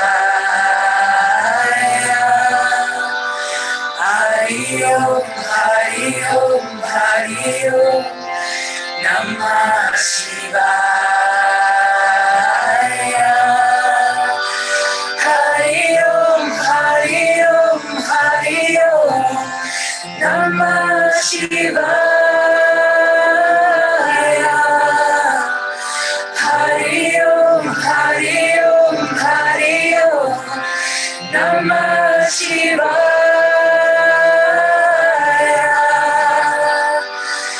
Shivaya.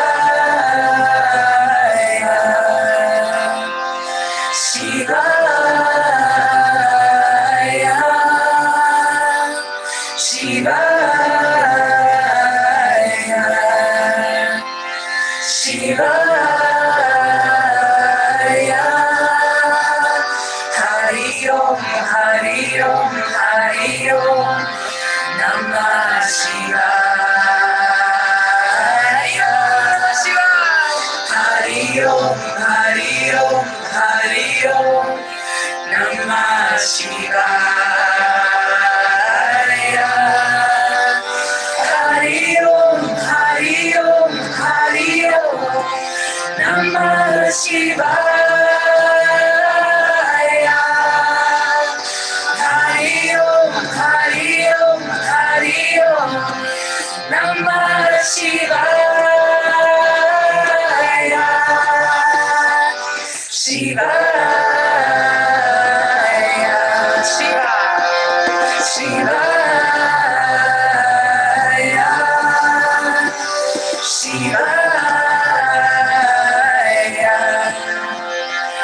Shivaya. Hari Om, Hari Om, Hari Om, Namah Shivaya. Hari Om, Hari Om, Hari Om, Namah Shivaya. Hari Om, Hari Om, Hari Om, Namah Shivaya. Hari Om, Hari Om, Hari Om, Namah Shivaya. Shivaya. Shivaya. Shivaya. Shivaya.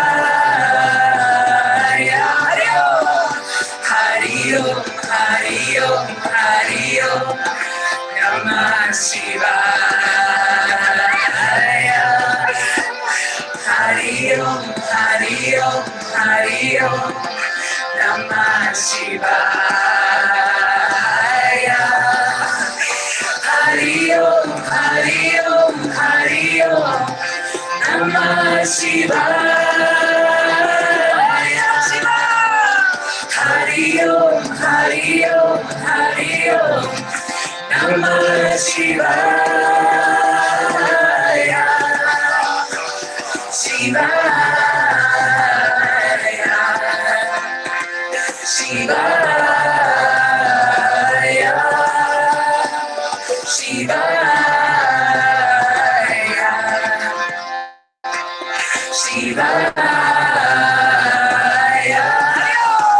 Hari Om, Hari Om, Hari Om, Namah Shivaya. Hari Om, Hari Om, Hari Om, Namah Shivaya. Hari Om, Hari Om, Hari Om, Namah Shivaya. Hari Om, Hari Om, Hari Om, Namah Shivaya.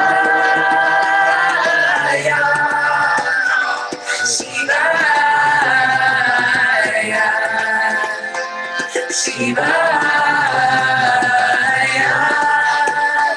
Shivaya. Shivaya. Shivaya. Shivaya. Shivaya.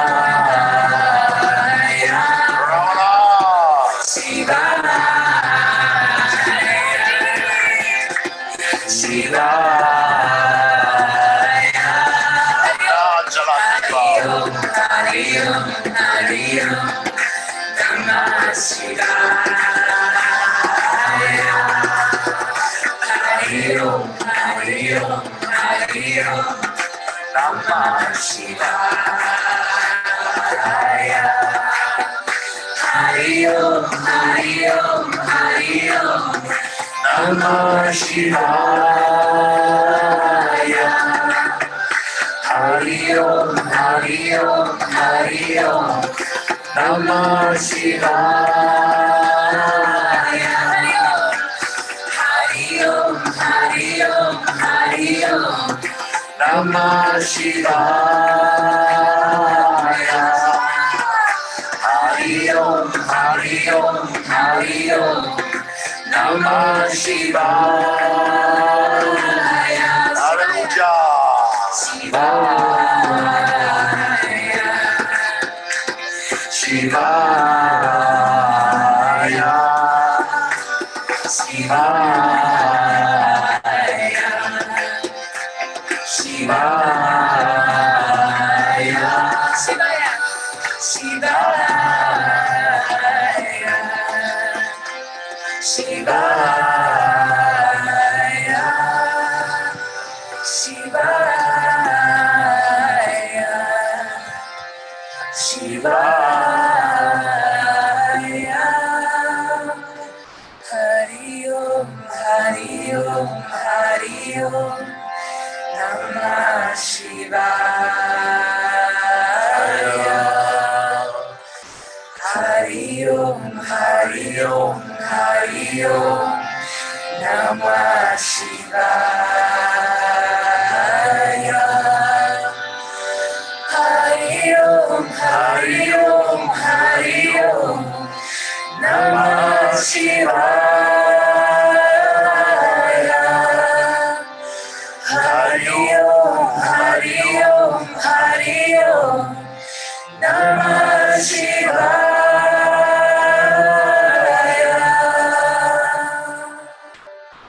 Om Shri Sadguru Ramana ki, Papaji ki, Shri Buddha ki, Shri Yogi Ram Sarat Kumar ki, Shri Christ ki, Ananta-Part Ma ki, Sahaja ki, Shri Modi ki,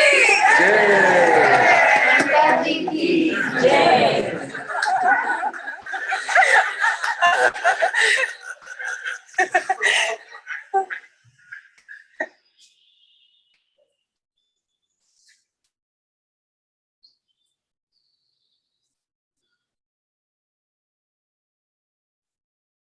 Thank you all so much for being in Satsang today. Sadguru Shri Muji Baba ki Jai. Satguru Ananta-Ji ki jai. Guru Kripa ke